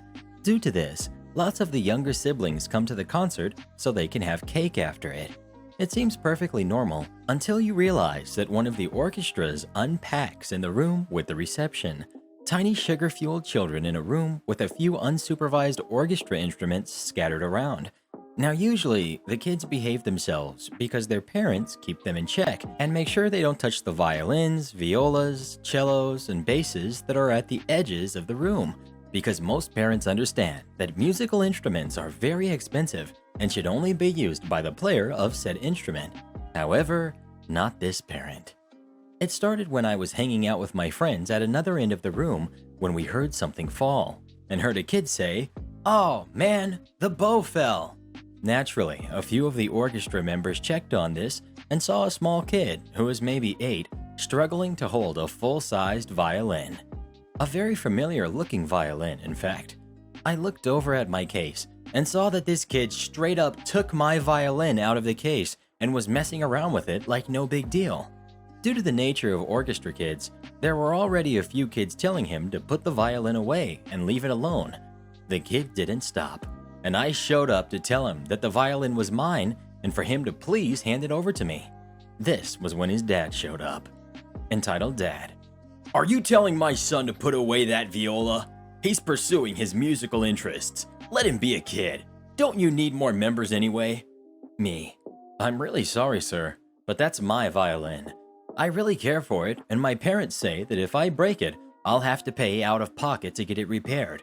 So I really don't want your son to break it. Can you tell him to give it back?" "No! Since that's your violin and he chose it, you should teach it to him. I won't be paying you since he chose your violin out of all the ones in here. You should be honored. Besides, you probably don't understand the value of money anyways." Me. "I'm not qualified to teach music lessons. Even then, that violin is too big for him. If he wants to play violin, you should start him off with a 1/4 or a 1/2 violin." Entitled Kid. "Hey dude, look what I can do." The kid proceeds to play a string and then let go of the fingerboard for a second, having him almost drop the instrument. Me. "Kid, I appreciate you trying to be creative, but please don't do that. You can have the violin fall and I'll have to pay for it. Don't you know how much a violin costs? The bow alone costs $500. Entitled Dad. "No it doesn't. That whole set of the case, violin, and bow costs $200 max. How about this? He has your violin now, and I'll give you $75 to get a new one." Me. "Are you insane? No, I've had that violin since 6th grade. That specific violin holds lots of moral value to me. I'm sick of reasoning with you. I'm going to take the violin now." Entitled Kid. "Okay, here's the violin." The kid holds out the violin with a suspicious grin on his face. I reached my arm out to take it back, and the kid just drops it. in front of my face. I grabbed it just before it fell to the ground. Me, are you out of your mind? What gives you the right as a parent to allow your kid to go around handling fragile objects that you don't even own or know how to handle? What is wrong with you? Ugh, let's just hope your goblin didn't mess with the strings. I checked the strings, and sure enough, the kid had messed with a lot of the fine tuners. I tried to retune it, and the E string snaps. Entitled Dad. Ha! Your poor violin broke. Now pay your $500 to get it fixed. Have fun. Bye. He starts to leave. Me. Breaking a string is extremely different than dropping it and shattering the wood like your kid was about to do. So, okay, boomer. And he just left. No comments or anything. Luckily for me, apart from the E string snapping and the other strings being a bit out of tune, nothing bad happened. I actually am mildly hoping that the guy and his kid are there at the band concert on Sunday, because it would be absolutely hilarious to see a bunch of band kids chaotically attacking this guy for even touching their instruments rather than just trying to talk the kid out of it. Next we've got Entitled Mom Tries to Justify Kid Trying to Take My Wii. Background. During summer of 2016, my family decided to let my mom's brother live with us with his family, most likely due to money problems. My uncle was a very nice guy, and he deserved to get help from us. Enter my aunt and 10-year-old cousin. Cast. We've got Entitled Mom, my aunt. We've got Entitled Kid, my cousin. We've got my poor uncle, and we've got me. Beginning. The way this story begins is when I got back home from school, and I go up to my room to play on my Wii. Entitled Kid. What are you doing? Oh, I'm just playing on my Wii. Can I play? Sure, why not? I handed another controller to Entitled Kid, and we continue to play Super Smash Bros. Brawl. We play on for about 30 minutes when I have to end up using the bathroom. When I finish and come back into my room, I found Entitled Kid unplugging my Wii and stuffing it in his bag. When I see this, I obviously ran up to him, snatched the Wii out of his hands, and knocked him down to the floor. This obviously makes him start bawling, and he calls his mom up. Enter Entitled Mom. What the heck is happening? Entitled Kid. OP pushed me. Entitled Mom glares at me sharply. Why did you do that? I caught Entitled Kid trying to steal my Wii. I think he kinda deserved that. Trying to keep calm at this moment. Entitled Mom glances over at my setup. Oh, that stupid old thing? Don't you think that was kind of an over-exaggeration? All he wants to do is play on the Wii. Me. No, he wanted the Wii more than actually wanting to play on it. What's the problem exactly? He wanted to use it for his own personal use. It's not like he meant to steal it. Me. You'd call pulling out all the cables, taking it off the stand, and shoving it into one's bag without my consent isn't considered stealing? How dare you call my kid a stealing jerk? You know what? Just for that, you should just give us that Wii as compensation. So how about you just hand that to us? Just hand it over. I'll even pay you. At this point, I have officially lost my patience with this person, so I just take my Wii and start walking downstairs when Entitled Mom starts shouting at me, and then it gets real. Entitled Mom. Hold on. Where exactly are you going? I'm leaving. I'm not coming back until you clean up your attitude like that. Entitled Kid. Mummy, I want that. Still in tears. Don't worry, sweetie. Mommy's taking care of it. Looks at me. Hey, we still want that. Give it to us. Me pretty much snaps. No! Get away from me, you crazy entitled jerk! You better man up and give us that, you spoiled little jerk. When she said that, that is what got the attention of my uncle from downstairs. Poor uncle. What the heck is going on in here? Entitled Mom. He tried to assault me. Uncle looks at me. What is she talking about? I explain everything to my poor uncle from the start, and he understands whilst also taking my side, as apparently Entitled Mom has tried to pull this stuff multiple times from others, and poor uncle offers me to go somewhere else. This sends Entitled Mom into full-on Karen. What the heck, uncle? He was being rude to me, an entitled kid, and I'm trying to give him what he deserves. Poor uncle. OP told me that Entitled Kid tried to steal his video game console. and that you kept supporting entitled kid trying to steal his video game console. You think I'm the bad guy here? OP was rude to entitled kid. That sort of behavior cannot go unpunished. Poor uncle. But trying to steal someone's $250 system should go unpunished? Entitled mom starts babbling incoherent nonsense that I couldn't make out. Poor uncle. Ugh, I can't deal with this tonight. Entitled mom continues to babble incoherent nonsense that I'm not even bothering to make out. At this point, my uncle gets fed up and takes me to his truck, and we drive off to somewhere else. Resolution. It has been about 3 years since this has happened. From what I can recall, poor uncle and entitled mom had actually divorced. Apparently, poor uncle had gotten so fed up with entitled mom's BS that he actually couldn't stand her anymore. No, I don't think I was the main cause of their divorce, but a small part of me thinks that maybe, just maybe, I was a contributing factor. Next we've got Sleeping Brett needs more urgent attention than lady with cane. Cast. We've got me, disabled lady with cane. We've got ableist employee, and we've got Karen, entitled mother. If you want an entitled parent story of your own, let me tell you where to find some. Airports. There is nobody more likely to be entitled than a parent with a stroller in an airport.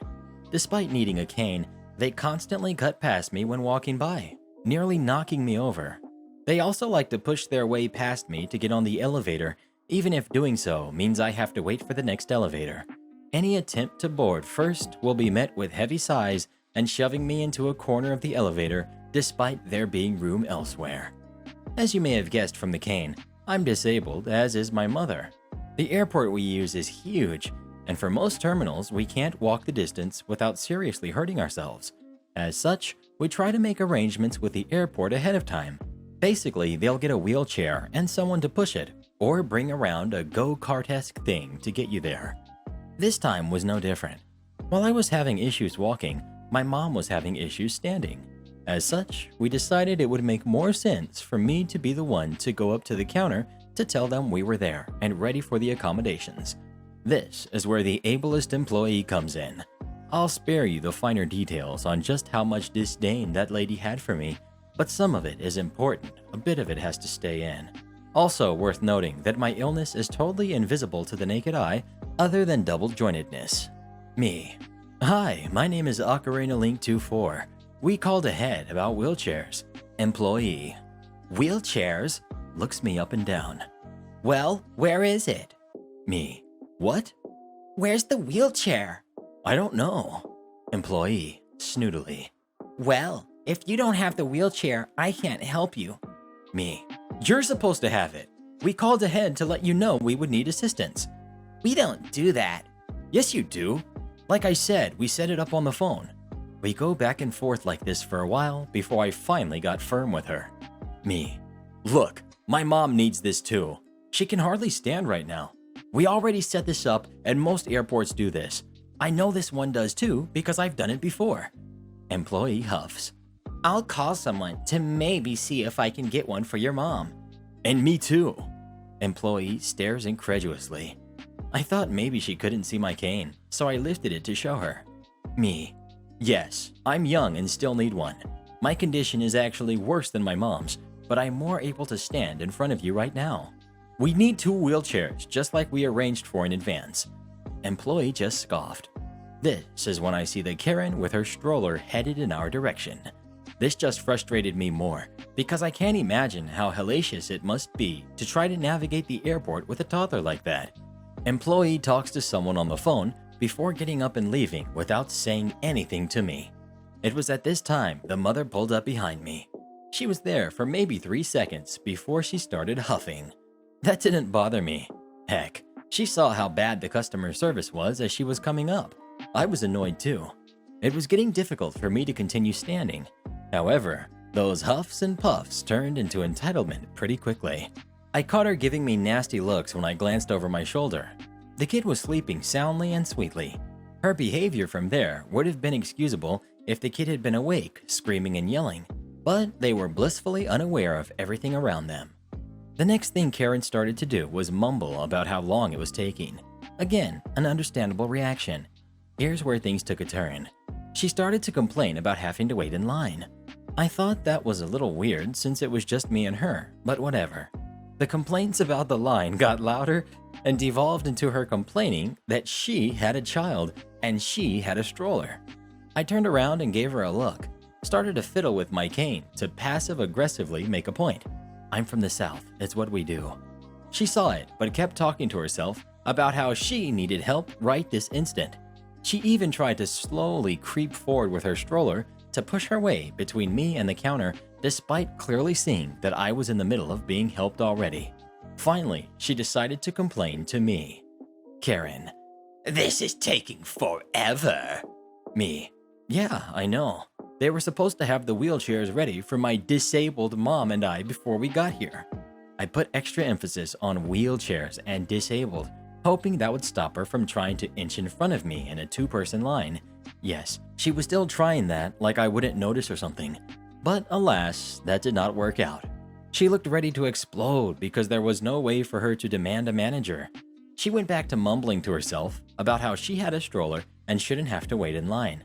The end of the story is, she ended up making me feel so uncomfortable, I left to find another employee who said wheelchairs would be no problem, and I saw him having a talk with employee who was on her way back as he was leaving to get the wheelchairs.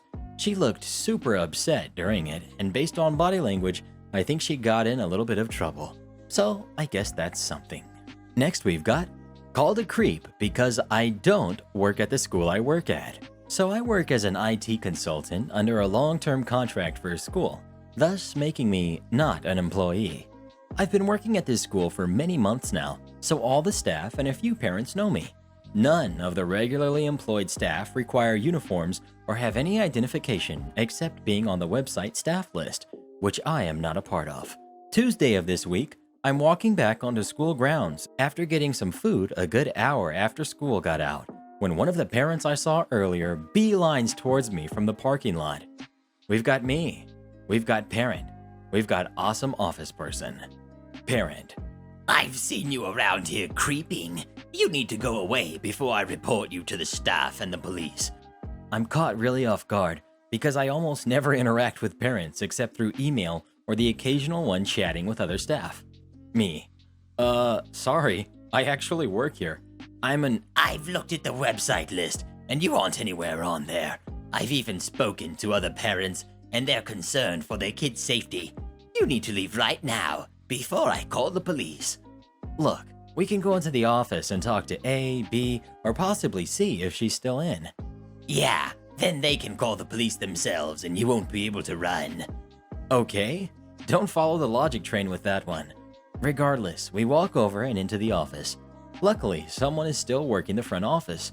The lady is about to speak, but I immediately chime in and say, Hey, B, can you please verify that I work here as IT support? B, really confused, says, Yes, he works here. He's been here for a couple of months now. Parent. Then why isn't he on the website? And why doesn't he have a badge? Well, we didn't feel like a badge was necessary, as everyone here knows him, and he was introduced at the school assembly. Then send out an email to all the parents, because many of us have been concerned. Do you actually think we would just let some random guy walk onto our campus like that? You're fine, OP. You can go. I left while they were still talking, because I had a lot of work to do. I can see where much of the confusion was, and I'm not offended, but considering there are dozens of parents and staff unmarked on a campus a day. Also, the fact that no one is initially allowed on campus without first verifying their identity at least once, me showing up many times should have been a hint. Next we've got lime green equals red. Once upon a time, I used to work at the subway. Our shirts for those months was when they decided lime green should be their color, with big ol' Subway in big white and yellow letters across the chest. So, with my way of Sub's lime green shirt and blue jeans, I made my way to the big box store of red shirts and khaki pants. This is about the time that The Greatest Showman came out, so I finally found a store with the CD said big box, because my husband loved it. The music was catchy and I wanted to surprise him. I did need a couple other things too, so I grabbed a buggy, cart, and went about getting those couple things. Made my way to where CDs and DVDs were. I've noticed I'm being followed since the seasonal section, and because it was so close to electronics, I didn't think anything of it. Why would you? I mean, seasonal, an outdoor aisle or two away from the pharmacy. Ahem. My eyes go wide because no one else is around. Not even an employee who stealths along and pops up out of nowhere. Me. Can I help you? Her. Yes, I've been trying to get your attention since toys, lazy kid. Me. I'm about 26 at the time and look 15. Sorry, but I'm not a teenager and I'm a shopper. Her. Liar. Lazy. I need a manager. Me. Okay then. Grabs my CD and my buggy and tries to leave. Her, screaming at this point. Get back here, you thief! How dare you steal that CD? I literally just put the CD in the kid's seat so it didn't fall out of the buggy. Her. I am going to get you fired from here, and bucks of stars. Okay, I don't work it either. With everything going on, a manager and an officer comes in after pharmacy reported the yelling. Manager. What's going on here? She started this tale, how I was rude, mean, how I hit her and I'm stealing, etc. I only had my keys and my way of payment on me, no bag or anything. I tell them both what was going on and how she mixed up a lime green Subway shirt with the retail red and Starbucks green, though I think they had black shirts that year. By the way, Starbucks was inside of Target. Me. I mean, we are in electronics, and there are more cameras here than the rest of the store, and our whole confrontation this whole time is in the electronics section. Also, can we speed this up? I need to go pick up my husband at work. After a fun 20 or so minutes, I got to pay for my stuff and leave, with a nifty 10% off, so yay, no tax. Made it in time to pick up the husband. She was promptly removed from the store by the police because she was actually trying to steal. Entitled Dad wants to trade a Happy Meal toy for my son's $40 toy. Characters. We've got Entitled Boy, Entitled Girl, and Entitled Dad. Let me preface this with, my son loves to share. If he has one piece of candy left and you ask him for it, say it's your favorite. He will either give it to you or split it in half so you can have some. He enjoys things much more if he shares them, so you can enjoy it too. That's just how he is.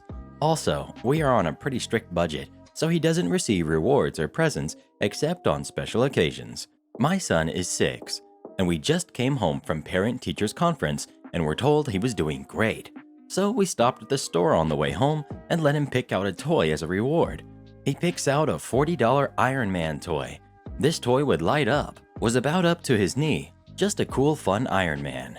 Upon arriving home, he sees Entitled Boy and Entitled Girl outside playing, so he immediately wants to go outside and show them his new toy and play with them. I'm watching them from the window. I see Entitled Girl go to her house and come back with one of the Iron Man toys that came from a McDonald's Happy Meal. Entitled Girl gives the Happy Meal Iron Man to my son, grabs his Iron Man and Entitled Boy, and run back to the house. I run outside and am met by my son, who is crying. He tells me that they took his Iron Man and gave him the Happy Meal one as a trade. I am livid. I march over to their house and Entitled Dad comes to the door. I explained what happened and tell him that I want my son's toy back. He tries to tell me that my son agreed to the trade and they are both Iron Man, so what's the difference? Meanwhile, I see the entitled kids behind him playing roughly with my son's toy. After about 15 minutes of arguing, with a very sad 6-year-old by my side, I finally threaten to call the cops, and Entitled Dad tells the entitled kids to give back the toy. They tell him, No, we like this Iron Man better.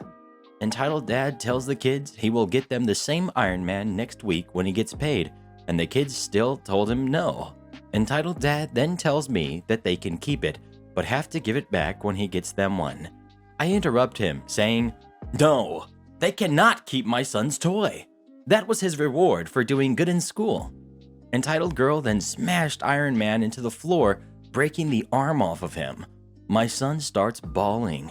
Entitled Dad and Entitled Kids start laughing, and Entitled Girl just says, Oops, he can have it back now. I take my devastated son home with his broken Iron Man. It's getting late at this point, and I tell my son that I'll take Iron Man to the hospital when he's sleeping so his arm can get fixed, but he has to get to sleep so I can take him. About an hour after my son is asleep, there's a knock on our door. It's another neighbor.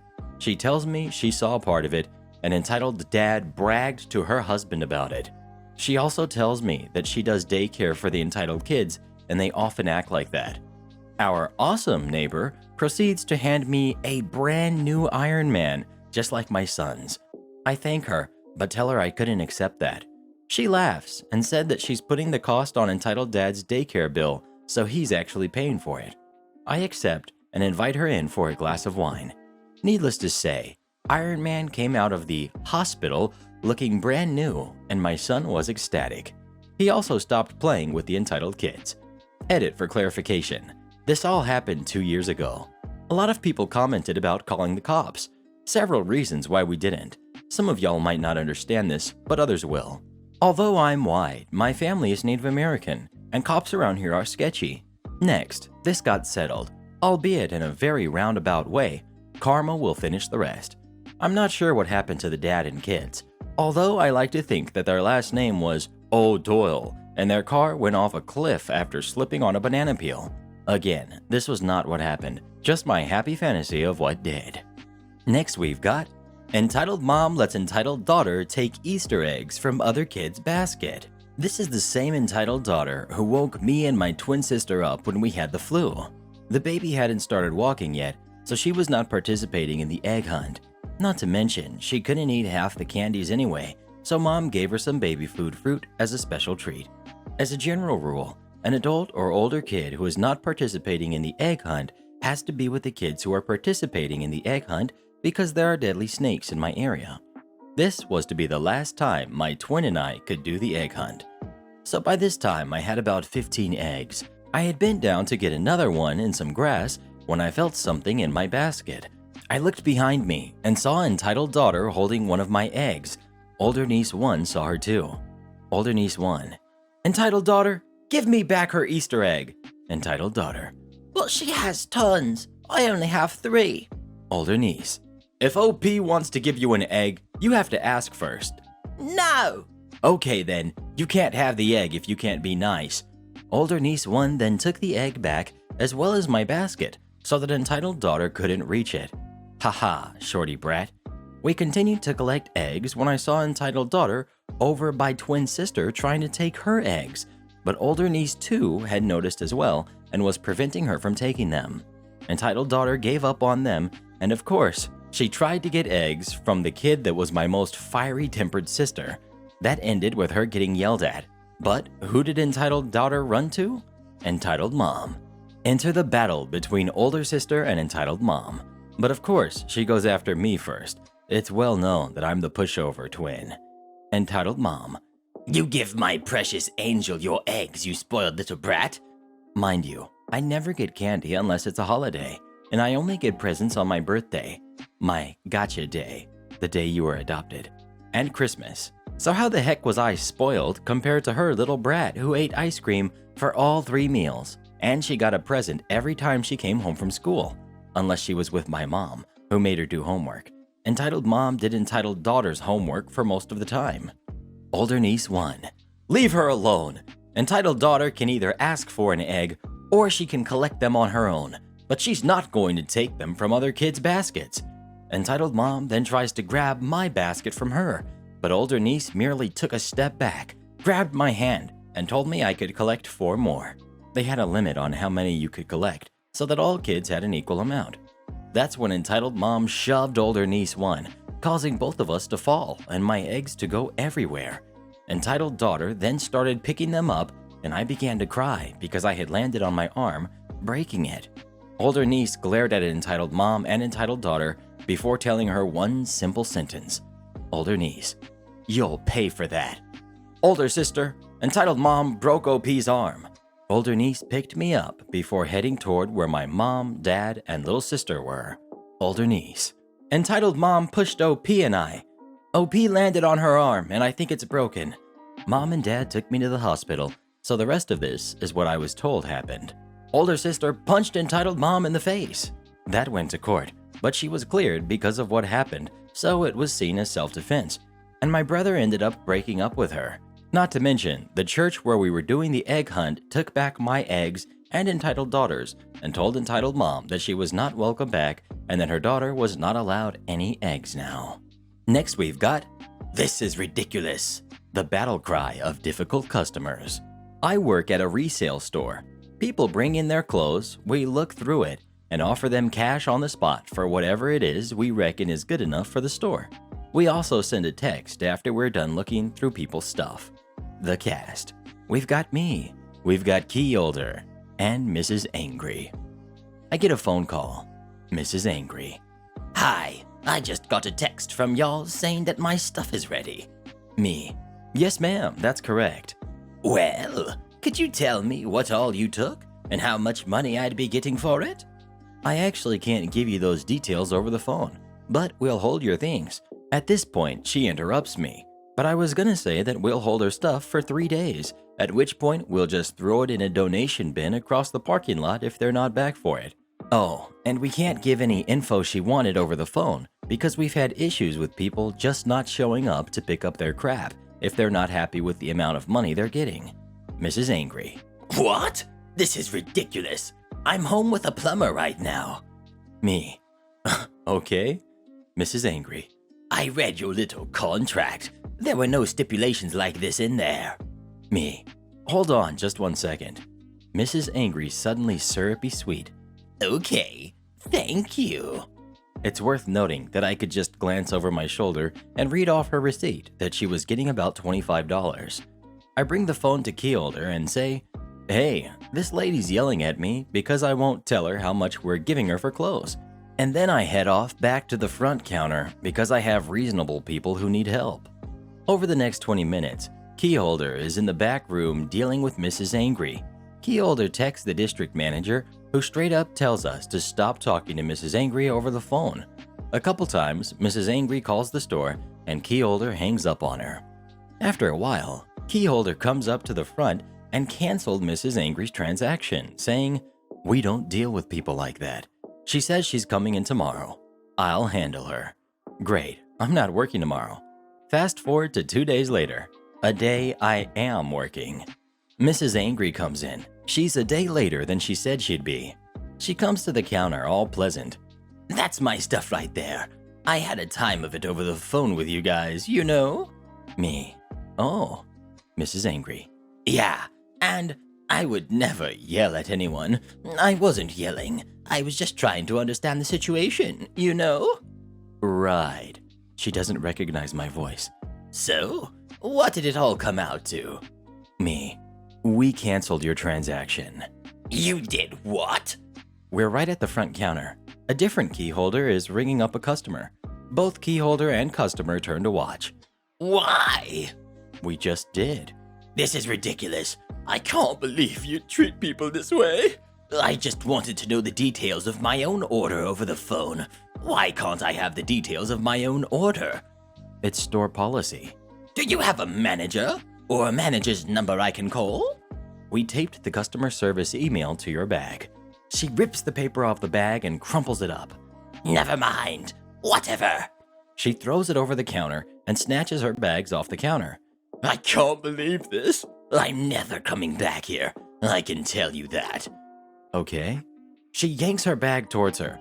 One of them hits a display of bracelets we have on the edge of the counter. A few of the bracelets fall onto the floor. Oops. Oh no. Oops. I'm so sorry. Clumsy me. She walks to the door, fumbling with her huge bags, and then stops at the doorway. Other customers are now staring at her. Mrs. Angry. And I just wanted to know, you know, just to see how much it'd be, because actually, I was never going to give you a shred of my clothing. Me. Have a good day. She gets out to the parking lot, drops her bags on the ground by accident, flips off the store, and then spends 15 minutes at least gathering up her bags and some loose change that had fallen out of her purse. Customer. What the heck was her problem? On the bright side, this place has had my back more than any other place I've worked.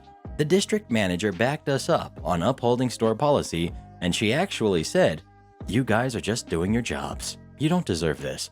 I'd rather lose customers." Next we've got, Coach ruins my shoulder. My dad ruins her career. So back when I was in high school, I went to a charter school that didn't have any sports teams. Because of this, I was allowed to compete on the high school's teams that I lived closest to. My sport was swimming.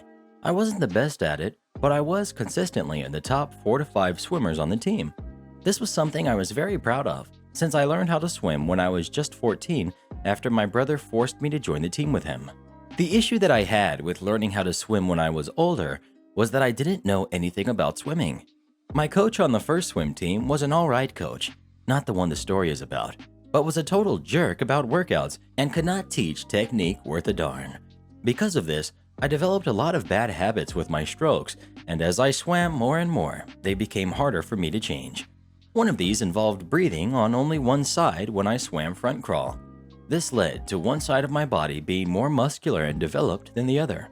My weaker side lagged behind to the point I had developed issues with my shoulder. It would become inflamed and even pop out of socket occasionally. Luckily, I was able to join a year-round club with a fantastic coach who we'll call Christy, helped me fix my strokes and get me better than I had been before. The issue was that some damage was already done to my shoulder, so strokes like butterfly were harder for me to do because of the amount of stress that it puts on your shoulders. I made sure that all my coaches knew that I couldn't do butterfly consistently in competition because of my shoulder. Things went great for my freshman and sophomore years. I even went to the state championships my sophomore year. In my junior year, I got a variance on the team that I could swim on since I had some mental health issues, so I was able to swim on the same high school team that Christy ran. Things were great until the head coach of that high school retired after coaching the team for over 30 years and a new head coach was hired.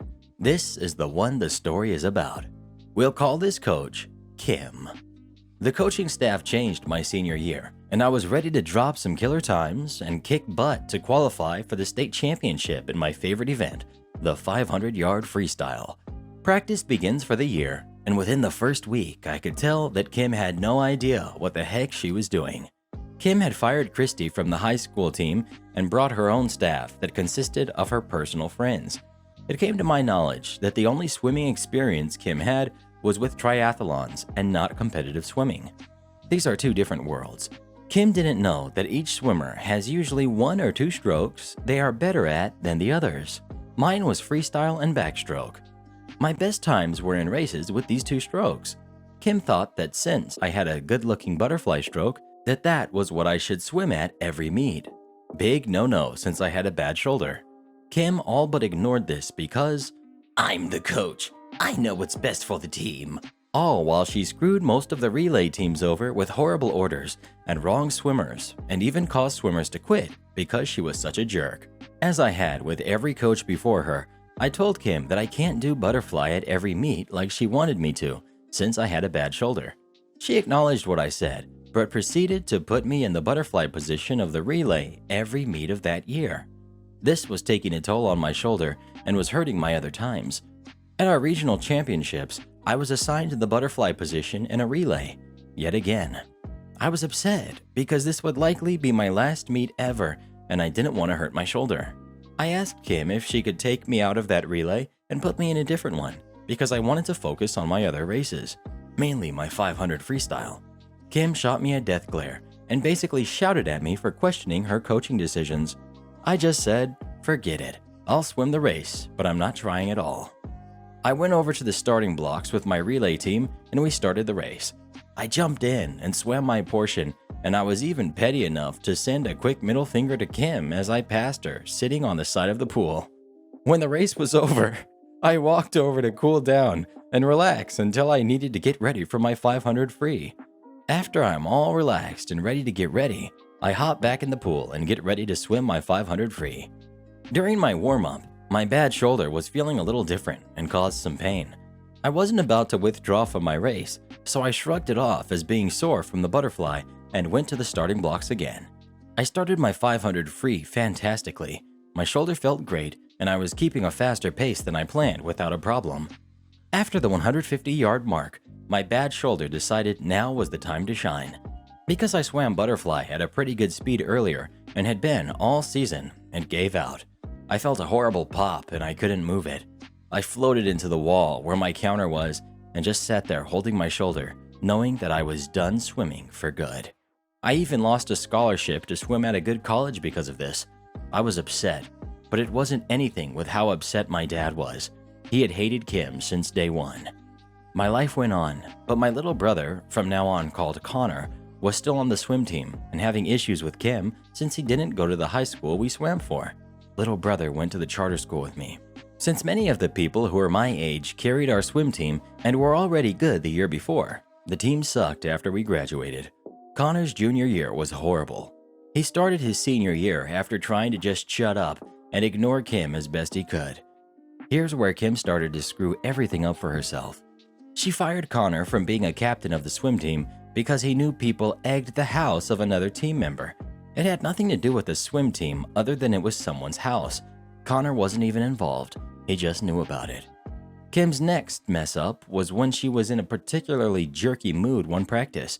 She pulled out all the swimmers for what she always called a come to Jesus talk. Basically, it was a profanity-ridden rant about how the team sucked and everyone was lazy other than her favorite swimmers, who were saints and did nothing wrong. Connor finally had enough and pulled his phone out and recorded the entire rant. Just a few of the things said were things like, "You're all lazy. It's about time you got your crap together. And why the heck are you guys here anyways?" Now remember, she was the coach of a high school swimming team. She was also a teacher at the high school at the same time. I should also point out that in her class syllabus at school, it says, swearing will not be tolerated. Grades can suffer if it persists. The irony was too thick, and this is where the revenge starts out. My dad had finally had enough of Kim being a jerk to everyone who she didn't like. He took the recording and sent it to the school principal. The principal met with my dad and basically told him that they would look into it and let him know, but gave the impression that he was on Kim's side and my dad could buzz off. So once the principal was about as helpful as genital warts, my dad went to the school district and filed a complaint against her. Again, the district was just about as useful in disciplining her as Gandhi at a potluck and told my dad to not worry about it. This is where my dad went to take the revenge to the next level. Little did I know, he recorded a conversation with Kim from my senior year about why I wasn't on the varsity relay for an event despite being faster than one of the swimmers. She had made up lies about me, saying that I disrespected other teams, harmed the other swimmers during the practice, and was rude to her in explicit ways. My dad had ways of verifying all of this was false and kept digging. Not only did he have enough to do Kim over, but also half of her coaching staff. Her strength coach would regularly shout at me and curse at the swimmers during practice if they weren't doing things right. Dad found evidence that Kim knew about my shoulder injury and blatantly ignored it.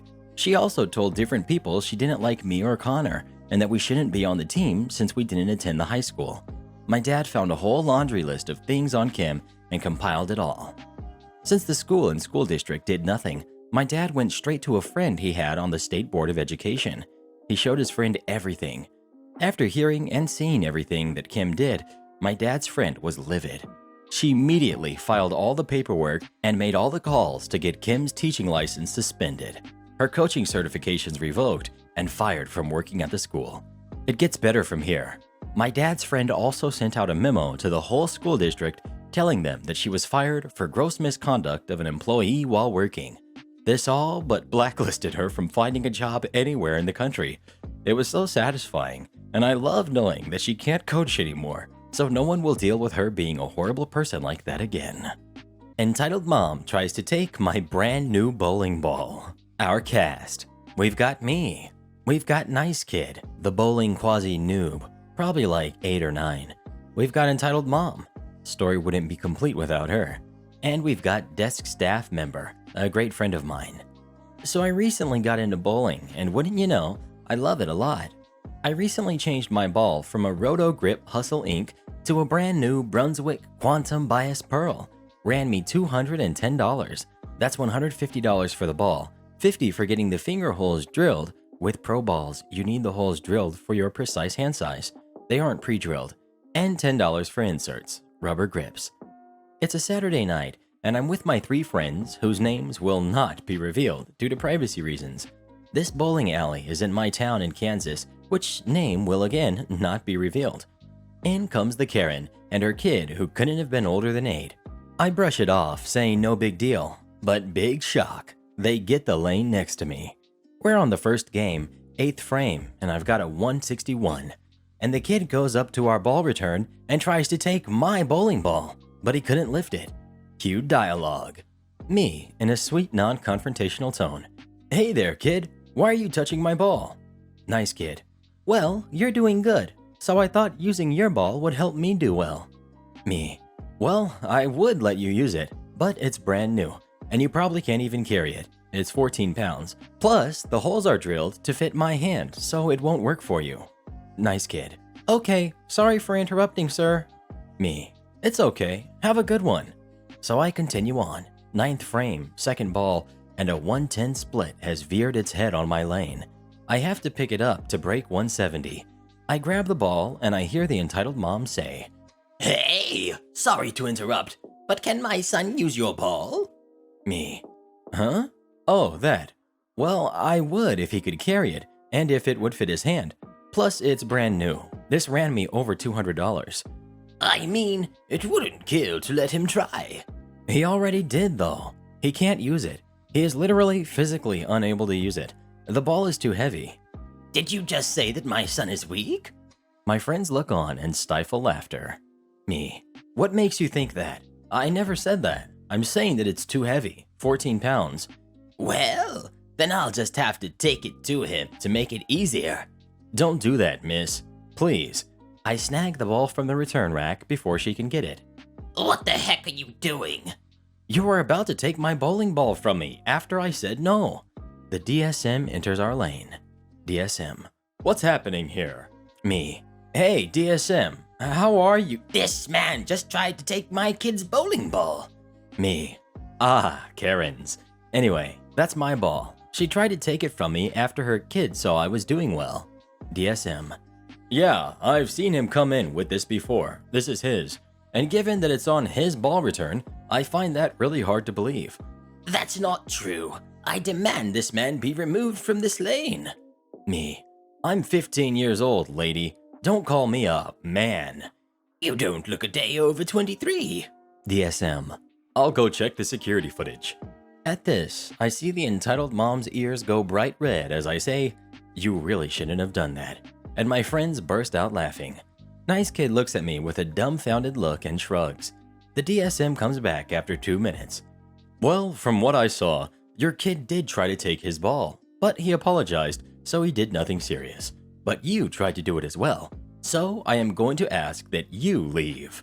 As the entitled mom and her kid pack up, she says, You city jerks, go back to playing your games. Me, raising my voice. Listen here, lady. I was born in Colorado country, and I will die Kansas country. Obviously, you're not country, because you literally carrying around a hydro flask and an iPhone X with a pop socket. You disrespectful jerk. You need to learn to respect your elders, or someday the world will hand your butt to you. Me. Was that a threat? Because DSM can easily forward your statements and the security footage to the police.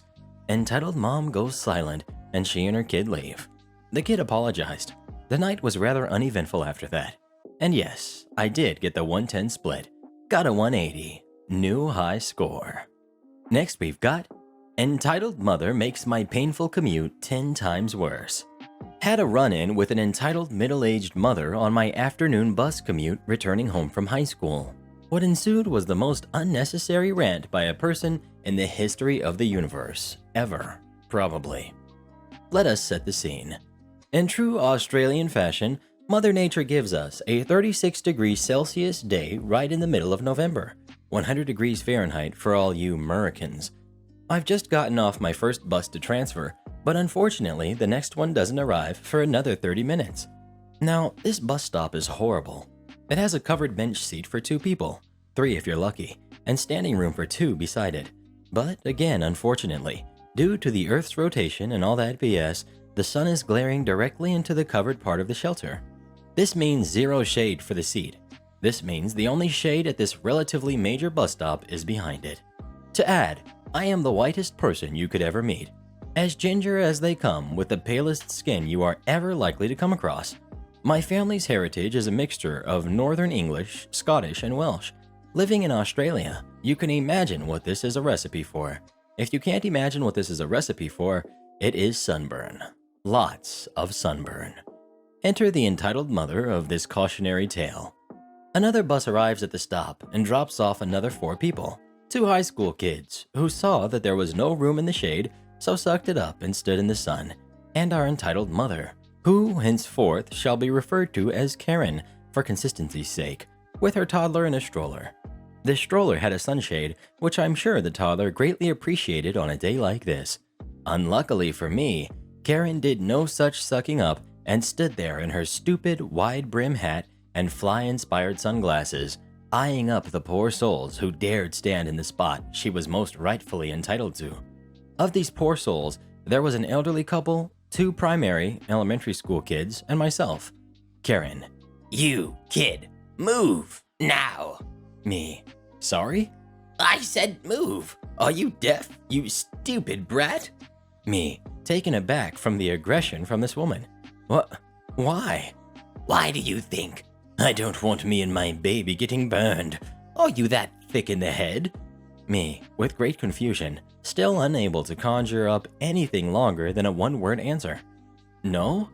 Karen, summoning her inner toddler, whines. But I don't want to ruin my perfect skin. At this point, everyone is just stunned in disbelief at the immaturity of this 50-something-year-old looking mother. There is a long silence, which only seemed to upset Karen even more. She began to go redder and redder. She then yells at me. Move, you stupid kid! I have a child with me. It's my right to stand in the shade. I am way more important than you, you stupid hooligan. How the heck can you be so rude to your elders, you little jerk? Keep in mind, present are 2 kids and her toddler.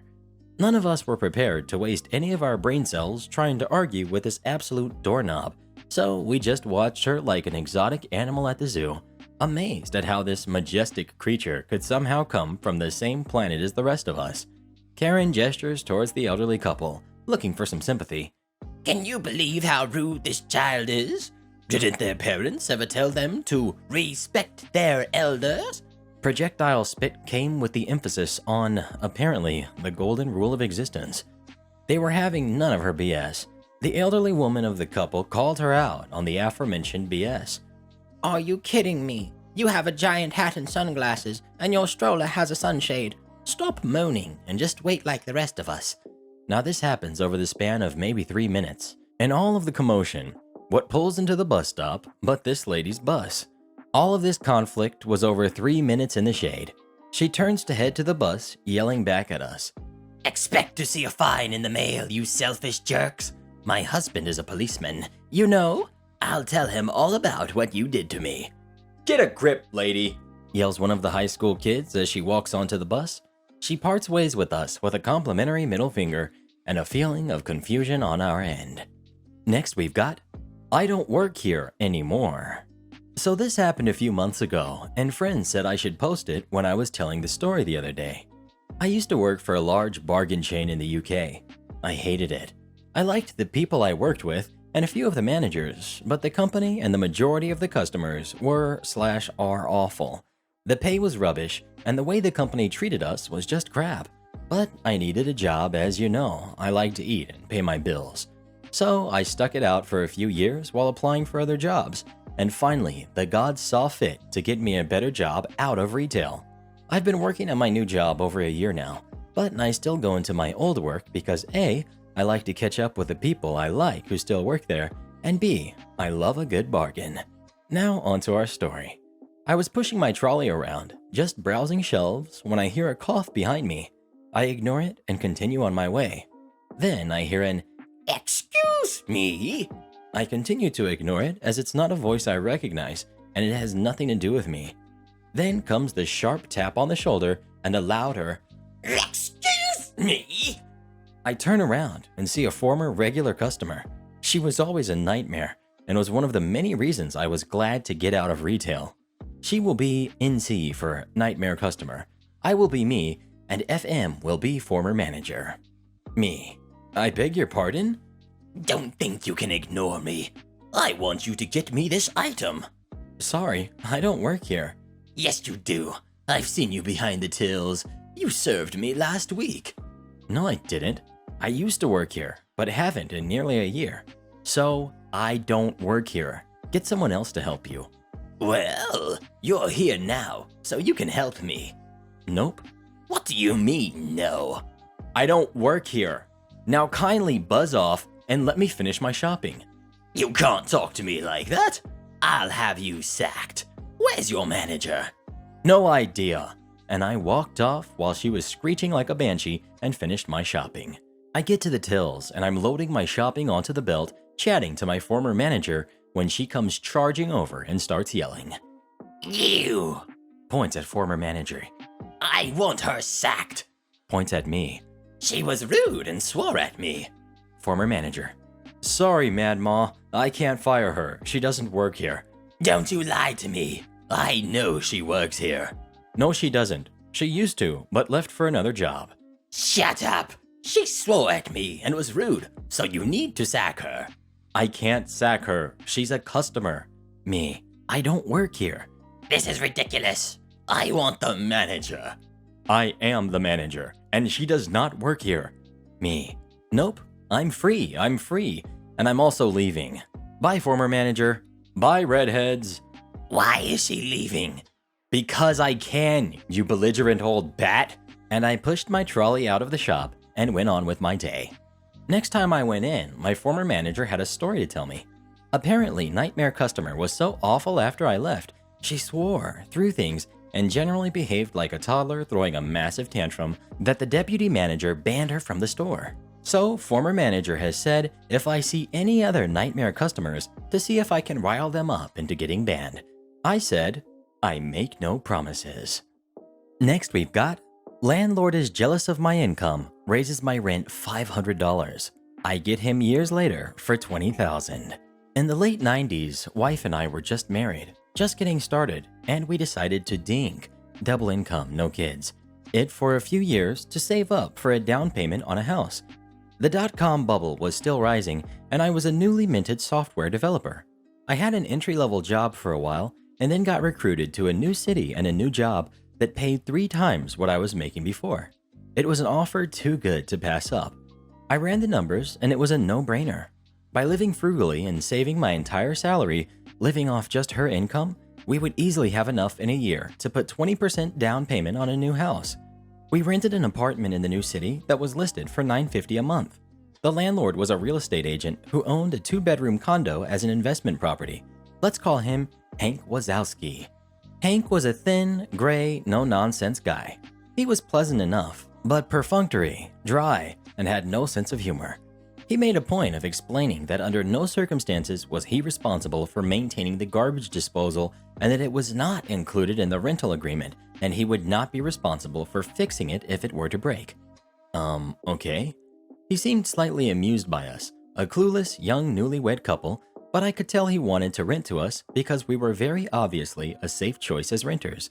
We filled out the rental agreement and the credit check, and this is where my troubles began.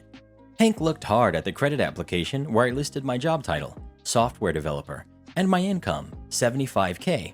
For a 23-year-old in his second year out of college in the late 90s, this is a small fortune. Throw in my wife's salary, and we were over 6 figures in income, renting an apartment far beneath our means. Like I said, dink is the way to go when starting out. I can't believe how much money you make, Hank must have said half a dozen times, muttering under his breath. I explained we were saving to buy a house and that we were only going to stay in the apartment a year.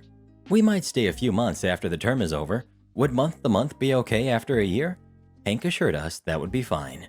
We saw Hank only once during the year, and he again mentioned my salary and how he couldn't believe that's what software developers were making. It was awkward, and I gave a vague reply. Anyway, a year later we had found a house to buy, signed all the papers, and were making plans to move. The new house wasn't going to be ready until 2 months after our rental lease was up, so I called Hank to see if we could, as discussed, simply extend the lease by 2 months before moving out. Hank assured me on the phone it would be no problem and he would send over an extension for us to sign. The extension arrived in the mail and it included a month-to-month clause and a $500 increase in the rent. I flipped out and called him. Hank, why are you increasing the rent over 50%? That's too much. That's more than my new mortgage is going to be." He was super condescending to me. "Ricky Moose, it's what the apartment goes for now. I would be losing money by renting it for less." I tried to reason with him, but it was very clear he knew we could afford the $500, had no choice in the matter, and he was going to do us over as best he could. He got angry with me for arguing my point, and I'll never forget his parting words. "You don't have to like it, Rocky Moose. You just have to pay it." My wife and I tried to figure out a way to move out early by putting our furniture in storage for a couple months and crashing with friends, but it just wasn't going to work out. I swallowed my pride and wrote out the check for $14.50 for the extra month. A month later, I wrote a similar check, and then we moved out. I made sure the apartment was spotless before moving, but still, Hank withheld $300 from our security deposit for BS things that were just a way for him to squeeze a few more dollars from the kids who made too much money. $100 for cleaning? Sure, but $300 was obscene.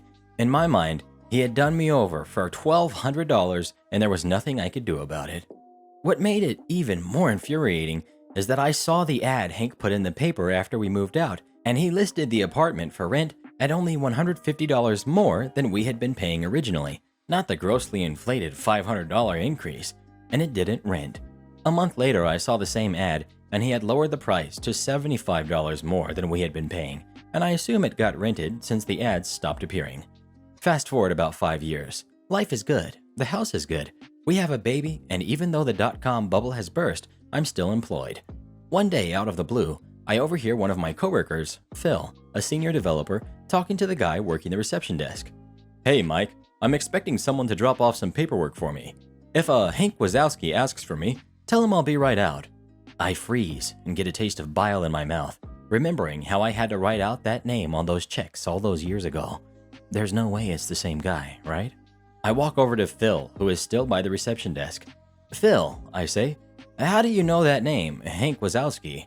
Phil explains that Hank is the real estate agent. "I bought my condo through him several years ago. I'm selling my condo now so I can buy a house, so I'm going to ask him to be my agent again. Do you know him?" I tell Phil that I used to rent an apartment from Hank and described what he looks like. Phil confirms the description. It's the same guy. Wow, small world, right? And on cue, right then the front door to the office opens and in walks Hank Wazowski. I stare in disbelief.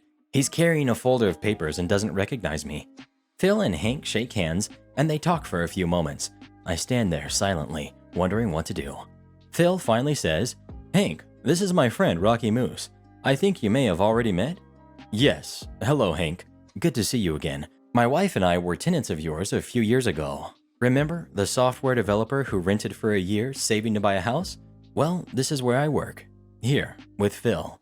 Hank's eyes indicate he now remembers me, and he's starting to put it all together. We shake hands, and he says yes, of course he remembers, and asks how we are doing. "Oh, we're just fine. Thanks for asking. Phil says that you're his real estate agent. Small world, isn't it?" Hank nods pleasantly. He still doesn't remember the details of our last conversation. I do some quick math in my head. This is the early/mid 2000s. The real estate market is very strong and easy money for any agent. The crash of 2008 is still a few years in the future. I start to think out loud. Selling the condo for around $150,000 to $200,000, and you're looking at houses in the $500,000 range. So that's $650,000 to $700,000 in total transactions. An agent getting 3% on the sale and the purchase is getting around $20,000 for his trouble. That's a good commission for the agent, isn't it? Hank's eyes flash, and I can tell he remembers everything about me now. Phil is surprised at my passive-aggressive tone. I am enjoying the uncomfortable silence. Hank deflects my question, saying it's complicated, and tells Phil to send back the papers as soon as possible. He shakes hands with Phil, looks at me, nods, and goes to leave. "It was really good to see you again, Hank," I call behind him. He exits the building. As the door is shutting, I say a bit too loudly, so that Hank can hear, "Phil, don't sign anything just yet. I have a story to tell you." Phil looks at me and says, "Rocky, what the heck was that all about?" He looks upset and confused at my behavior. I tell Phil the whole story. The rent, the $500 increase, the security deposit. "You don't have to like it, you just have to pay it." Everything. "Phil, you can't use this guy to sell your condo and buy a house. I hate him, he's evil. I'll help you find another real estate agent. Just use anyone but Hank." So the great thing about Phil is that, well, he's a great guy. He says he's a little surprised at my story and has always known Hank as a straightforward guy. But I totally see him doing that to you, he admits. There's no way I could use him now. What a jerk. Then Phil's eyes lit up a bit. What do you want me to say to him when I fire him? I have special feelings for Phil now. We come up with a plan, and I made sure there were some key phrases in Phil's repertoire. We planned it all out together in advance. My only regret is that I didn't get to see Hank's reaction in person a day later when Phil made the following phone call while I stood behind him listening. Hi, Hank. It's Phil calling. Yeah, about that. I've decided to get some other quotes from other agents. I'm not going to sign up with you. Pause. No, you shouldn't give a discount. You'd be losing money if you did that. Pause. No, this is just a decision I've made. No, it has nothing to do with Rocky Moose. Pause. Well, you don't have to like it, Hank. You just have to accept it. Goodbye. Click. And it was the greatest revenge I could have ever imagined.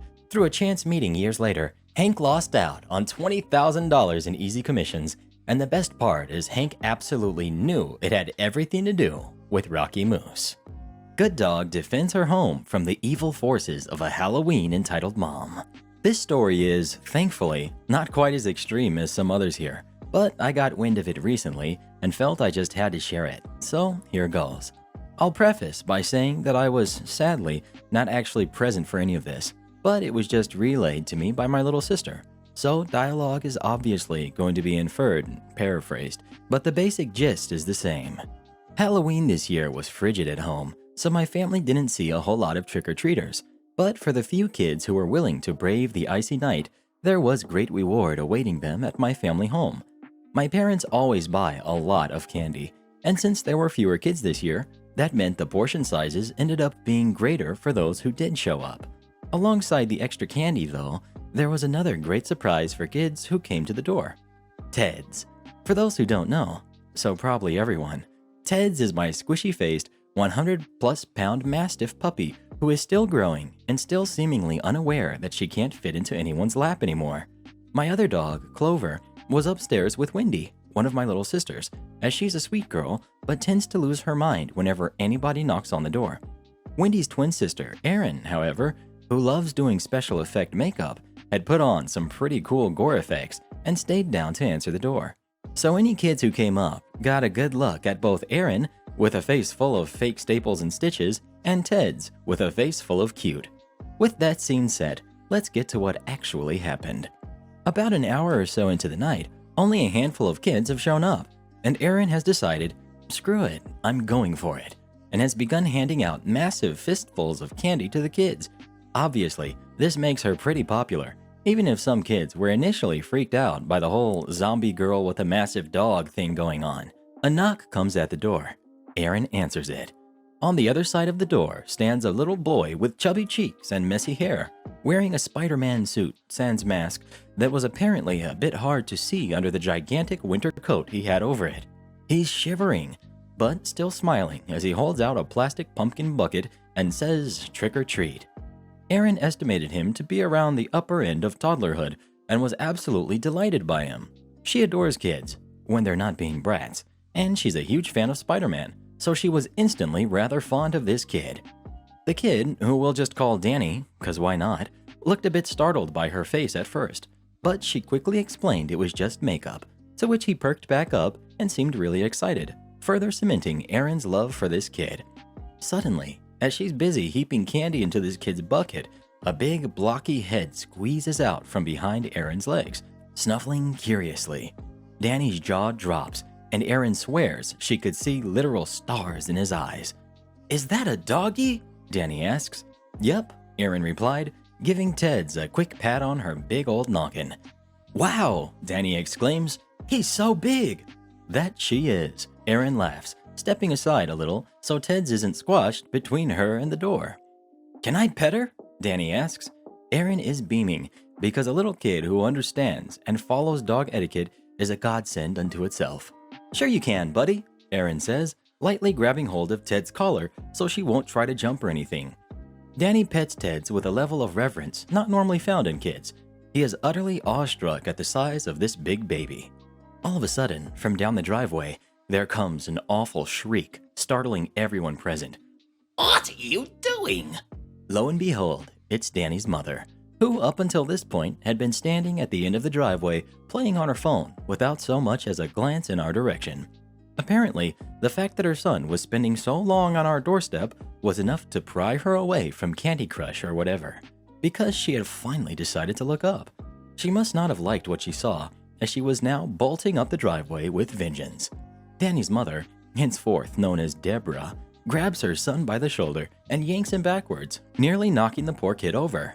Ted's, being a guard dog, is naturally put off by having this thing come charging loudly towards her house and her people. She squares her muscly shoulders, settles her fist-sized paws firmly on the ground, draws herself up, and lets out a jowl-flapping woof. Now would probably be a good time to mention that Tedderton, the tank taxivator, has a very powerful bark. It's deep, resonating, and absolutely crap-your-pants terrifying if you aren't expecting it. When this dog barks, the earth beneath her trembles. Deborah shrieks in fear, darting back. Danny seems startled for a second, but then starts clapping his little toddler hands in obvious delight. Good kid. What is that thing? Deborah screeches, reeling away in a combination of terror and repulsion. A dog? Aaron replies, not at all politely. I may have accidentally rubbed my take no crap, give no hoots attitude onto her. Oops. What? Deborah yells. But it's huge! Dogs aren't supposed to be that big. Good ones are, Erin says blandly. She's always been of the Ronald Swanson opinion on dogs, as have I, though I have met plenty of little dogs that I've liked. Why were you letting it near my son? Dogs that size shouldn't be anywhere near kids. You should know better. Deborah snaps. It could have eaten him. In fairness, Ted's was probably twice the size of the kid, easily. But that was still obviously a stupid thing to say. Nah, she's already had dinner tonight, Aaron replied. She's not hungry. Deborah opens her mouth to retort, but then does a little double take, her expression twisting back into horror. What is wrong with your face? She exclaims. It's okay, Mama, Danny pipes up before Aaron can say anything. She's not really hurt. It's just Mac-up. Aaron says he mispronounced it. Are you out of your mind? Why would you be answering the door for kids when you look like that? Deborah demands, ignoring her son entirely. Oh, I don't know. Maybe because it's Halloween? Aaron drawls. Now listen here, you. Deborah points a finger towards Aaron and goes to take a step forward when she is stopped by another earth-rattling bark from Ted's. The harpy yelps and darts back again. Ow! Deborah screams. What is wrong with you? Can't you control that thing? Well, first off, she's a guard dog, and you came at me yelling, so of course she got antsy, Aaron replies. Deborah opens her mouth to argue, but Aaron doesn't give her the chance. And second off, she's still a puppy, so we're still working on some of these things. That's not a puppy, Deborah says, obviously shaken. Don't lie to me. That's way too big to be a puppy. Nope, puppy, Aaron says. She's gonna get even bigger too. It's going to get bigger? All color has drained from Deborah's face. All color has also drained from Danny's face, but that's because it's very cold outside, and this poor kid has been stuck standing there while his mother yells at my sister. Yup, Aaron replies, popping the P sound with an evil grin on her face. Maybe another 50 pounds or so, if she takes after her dad. Come on, Danny, Deborah says, suddenly in a huge hurry. We're leaving.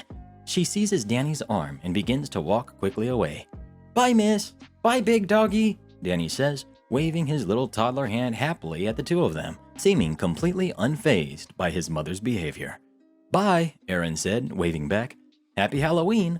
She then closed the door, because again it was cold, and watched them leave.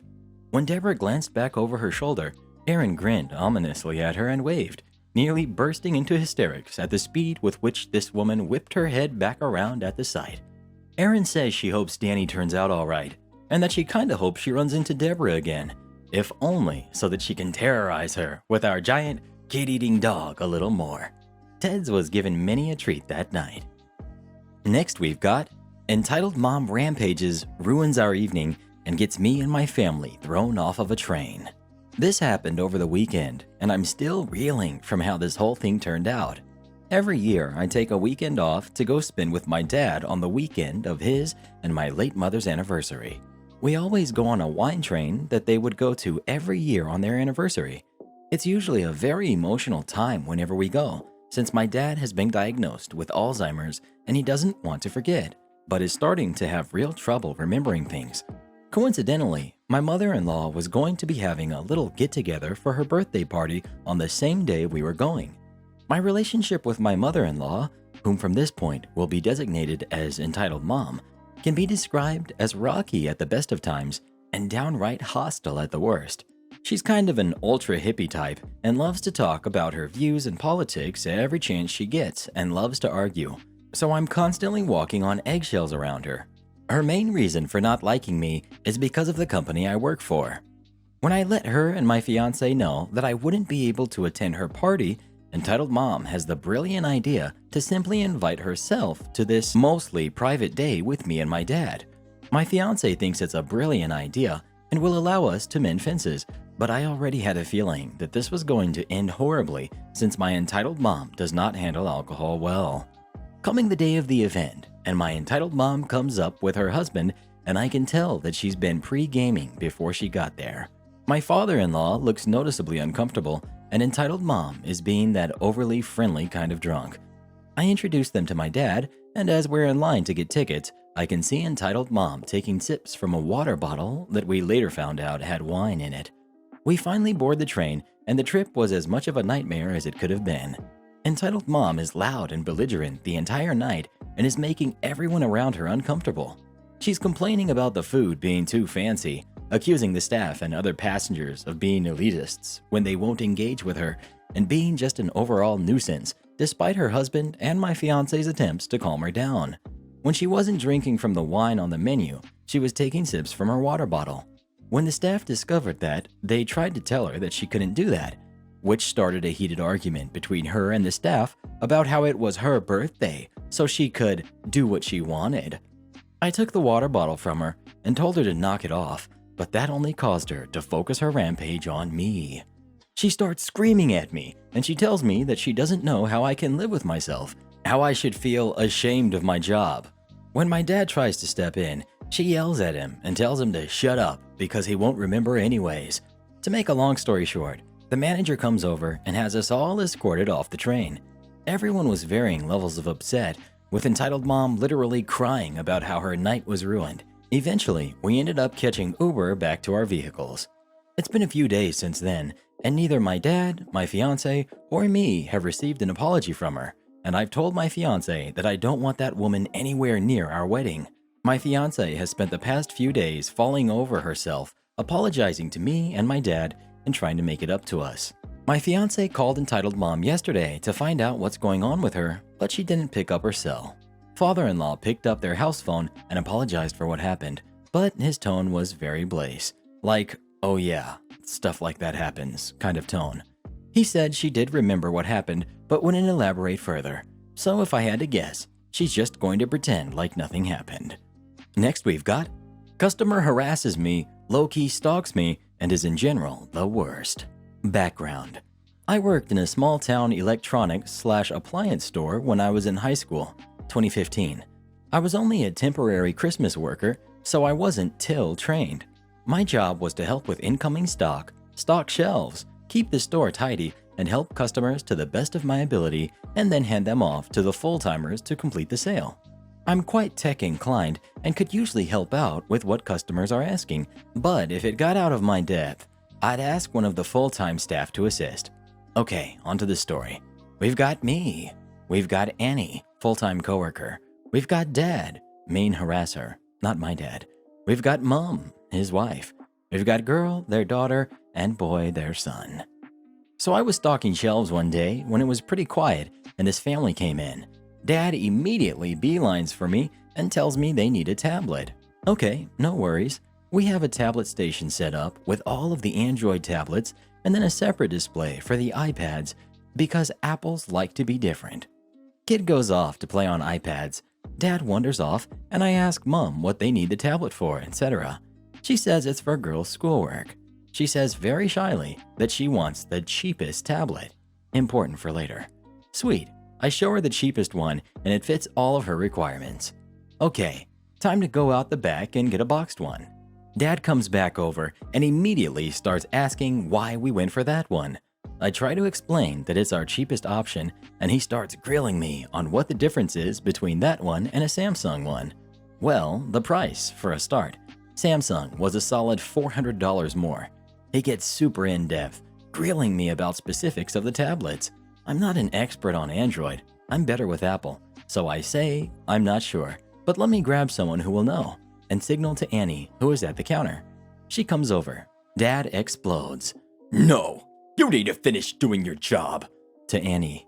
Nope, go away. She hasn't finished her job. This goes on for a few minutes while I try to get a word in.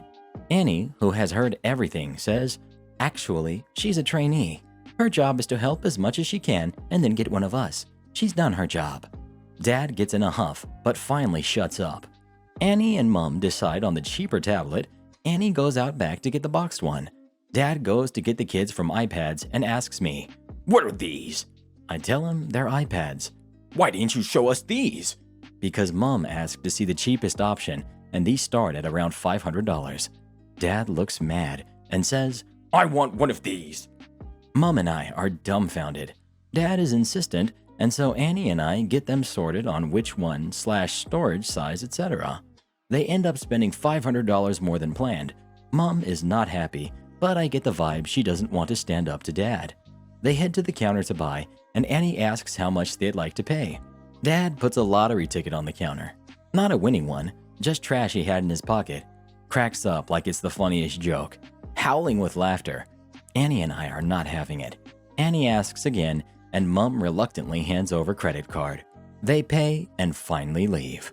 Wow, nightmare over. Just kidding. They come in the next day. They don't know how to set up the iPad. Our store offered tech solutions / help with tech, etc. But usually it's a paid service through a separate part of the company where someone books and then a solutions employee will come to the store. We don't usually sit there and help out ourselves because we aren't trained for it and we don't get paid for it, unless it's a quick fix or you're extra nice. Family comes in, sits at our finance desk, asks for help setting up iPad. I'm not there yet. I didn't start until 11 that day, but Dad insists they only want me to help them, so they hang around. As soon as I walk in, we entered through front doors and walked to the back room through the store. He grabs me and tries to pull me over to them. I haven't even clocked in or put my stuff away. I'm trying to tell him this, but he's breaking out the You need to do your job spiel again. Never mind that setting up your iPad isn't actually my job. It took another employee intervening before he would let me go upstairs. I clocked in, etc., and reluctantly head back out. They're still waiting for me. Luckily, I actually know a lot about Apple, so it's not a huge task for me to set up an iPad, though the fact that they didn't have an email address, who the heck doesn't have an email address, didn't help. Took me 3 hours in the end because Mom didn't understand a lot of it. Dad left and came back with food, tried to give me a donut. I declined, not to be rude, but mostly because I had already eaten and it seemed wrong to take food from a customer / stranger. He kept trying to shove it in my face and then eventually decided to eat it himself. I was very stoked when I finally saw the home screen of the iPad and I could send them the heck home. I won't keep going on here because this is super long already, but they came in a few more times, bought another tablet that was super expensive. What the heck? And then there was another time that he accosted me outside the store demanding I sell him a phone, and then had a massive argument with me when I tried to sell him said phone. Next we've got, guy steals $400 of gas, but I get the last laugh. Mobile blah blah. Backstory. I used to work at a marina when I was in high school that sold gas and allowed people to dock for free if they wanted to. Now, one day a guy comes in on a pretty big boat, comes in and gets a lot of gas, like $400 worth of gas. He comes to the counter to pay and gives me $400 and $100 bills, and I accept them and he goes on his merry way.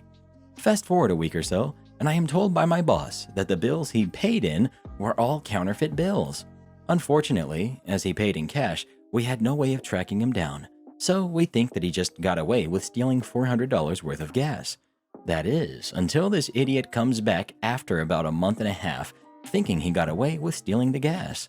When he comes back in, I recognize the guy and tell my coworker to call the police right away. However, I know that this guy would just leave if I let on that I had recognized him and we had discovered his plot to get free gas, so I decide to pretend I don't recognize him. Luckily for me, this guy asks to dock the boat for an hour or so on our dock, and I tell him it's not a problem. Now, it is policy to get the name and phone number of customers using free dockage, as well as asking that they leave their keys in the boat so that we can move the boat to a different dock if needed. He complies to all of the rules and leaves his boat, and he leaves his keys with me. After probably about 15 minutes of waiting, the police show up on the dock and ask my boss where the guy is. My boss tells them he just left his boat, but we have his number and can get him to come back to the boat, and he then instructs me to do just that. At this point, I was upset at this dude for making me look dumb for basically losing $400. So I call and tell him, "Hey, this is me from Marina. It seems as though there is an issue with your engine and it seems to be smoking." For those that don't know boats that well, engines are very expensive, and this one in particular was a 350 horsepower Yamaha engine, which is top of the line, so that man got back to that boat in a record time. When he got back to the boat, the look on his face when he saw two cops waiting for him was priceless. He tried to play it off and act like he had done nothing wrong and he didn't know why the police were there. But that was short-lived, as they arrested him and told him why he was being arrested. Turns out the guy had almost $2,000 in counterfeit $100 bills on him. Next we've got, don't litter, folks. You might find yourself at the receiving end of my devious father. This was many years ago, when I was around 5, 23 years ago. My house was on a lower class side of town, mostly of more poor folks and retirees who had lived there before it went downhill. Our backyard butted right up against an alleyway that was a constant source of problems. As an example, we had a 15-foot diameter trampoline stolen from our backyard. This thing had been rusted together, so I can only figure they popped it up on its side and rolled it away like a big tire. Anyways, back to the story. The house across the alley from us was a duplex kind of a thing, and the landlord would rent to literally anyone. One guy he rented to was a fairly prolific criminal who ran his gig literally out of his kitchen window. Cars would pull up through the alley into the yard/parking, hands would move back and forth, and the car would drive away. This guy legit had a drug drive-through. It didn't take long for my parents to find all kinds of undesirable trash migrating its way into our yard. Needles, burned spoons, broken pipes, and who knows what else. My parents were worried about my dumb 5-year-old self getting into something or hurting myself with something that could decidedly harm me. My mother was a nurse before being disabled in a severe car accident and had been infected with hepatitis C while working at the hospital due to a needle that had been missed, so she was super worried about this for me as well as a handful of other kids in the neighborhood. Conversations with the landlord, including gathered evidence, made no difference. He didn't live there. Why did he care? Eventually, my parents tried to call the cops. The local PD was not helpful. They said they couldn't investigate or even send out a car on someone's word. This wasn't our first problem with the local cops either, after having our cars and other things broken into or stolen. They told my parents to write down license plate numbers, and if any matches a known felon or someone with a warrant, they would investigate. So my mother sat at the window for a full day and wrote down every plate she could see, hiding carefully the whole time. She ended the day with over 100 plates. That's how busy this guy was. We faxed, remember, 90s, the numbers along with a letter explaining what the numbers were for and who we had spoken with to the PD. Nothing happened. After several weeks, they called back and were told there were no matches of any kind. After another week of the problem simply getting worse, my father decided to take matters into his own hands. One night, with no moon, he sneaks into the driveway and throws roofing nails he had bought the previous day all into their area, hundreds of them. We watched for weeks as seemingly every tweaker in town would stop and almost immediately have to fix flats. Evidently, either business dwindled so much or the renter figured out someone was messing with them, both, that they finally moved. The landlord spent over 2 weeks of having cleaning crews and the like over, throwing out huge mounds of garbage and repair crews to fix damage that I later found out was caused by the renter. It seems they trashed and stripped the place before disappearing some night without us noticing. The moral here? Not really one exactly, except for maybe the landlord. Be more selective who you let live in your house, maybe? Edit. I should clarify, the driveway was dirt, gravel, and tufts of grass, so these nails were not obvious and difficult to see, let alone pick up. My father specifically bought brown-colored ones.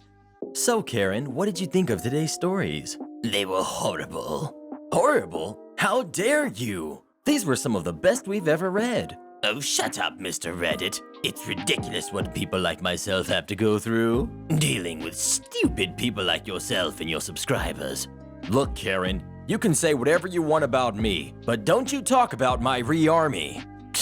Re-army. Most of your viewers aren't even subscribed to your channel. 70% if I'm correct. Well, I can't argue with that. That's true. Most of my viewers don't actually subscribe for some reason. It's because you're stupid, Mr. Reddit. No, I'm not! Alright guys, let's prove Karen wrong by making sure you're subscribed to the channel and turn on notifications. They're not going to listen to you. And if you'd like me, or Karen, What? to record a special message for you, come visit me on Fiverr, link pinned in the comments below.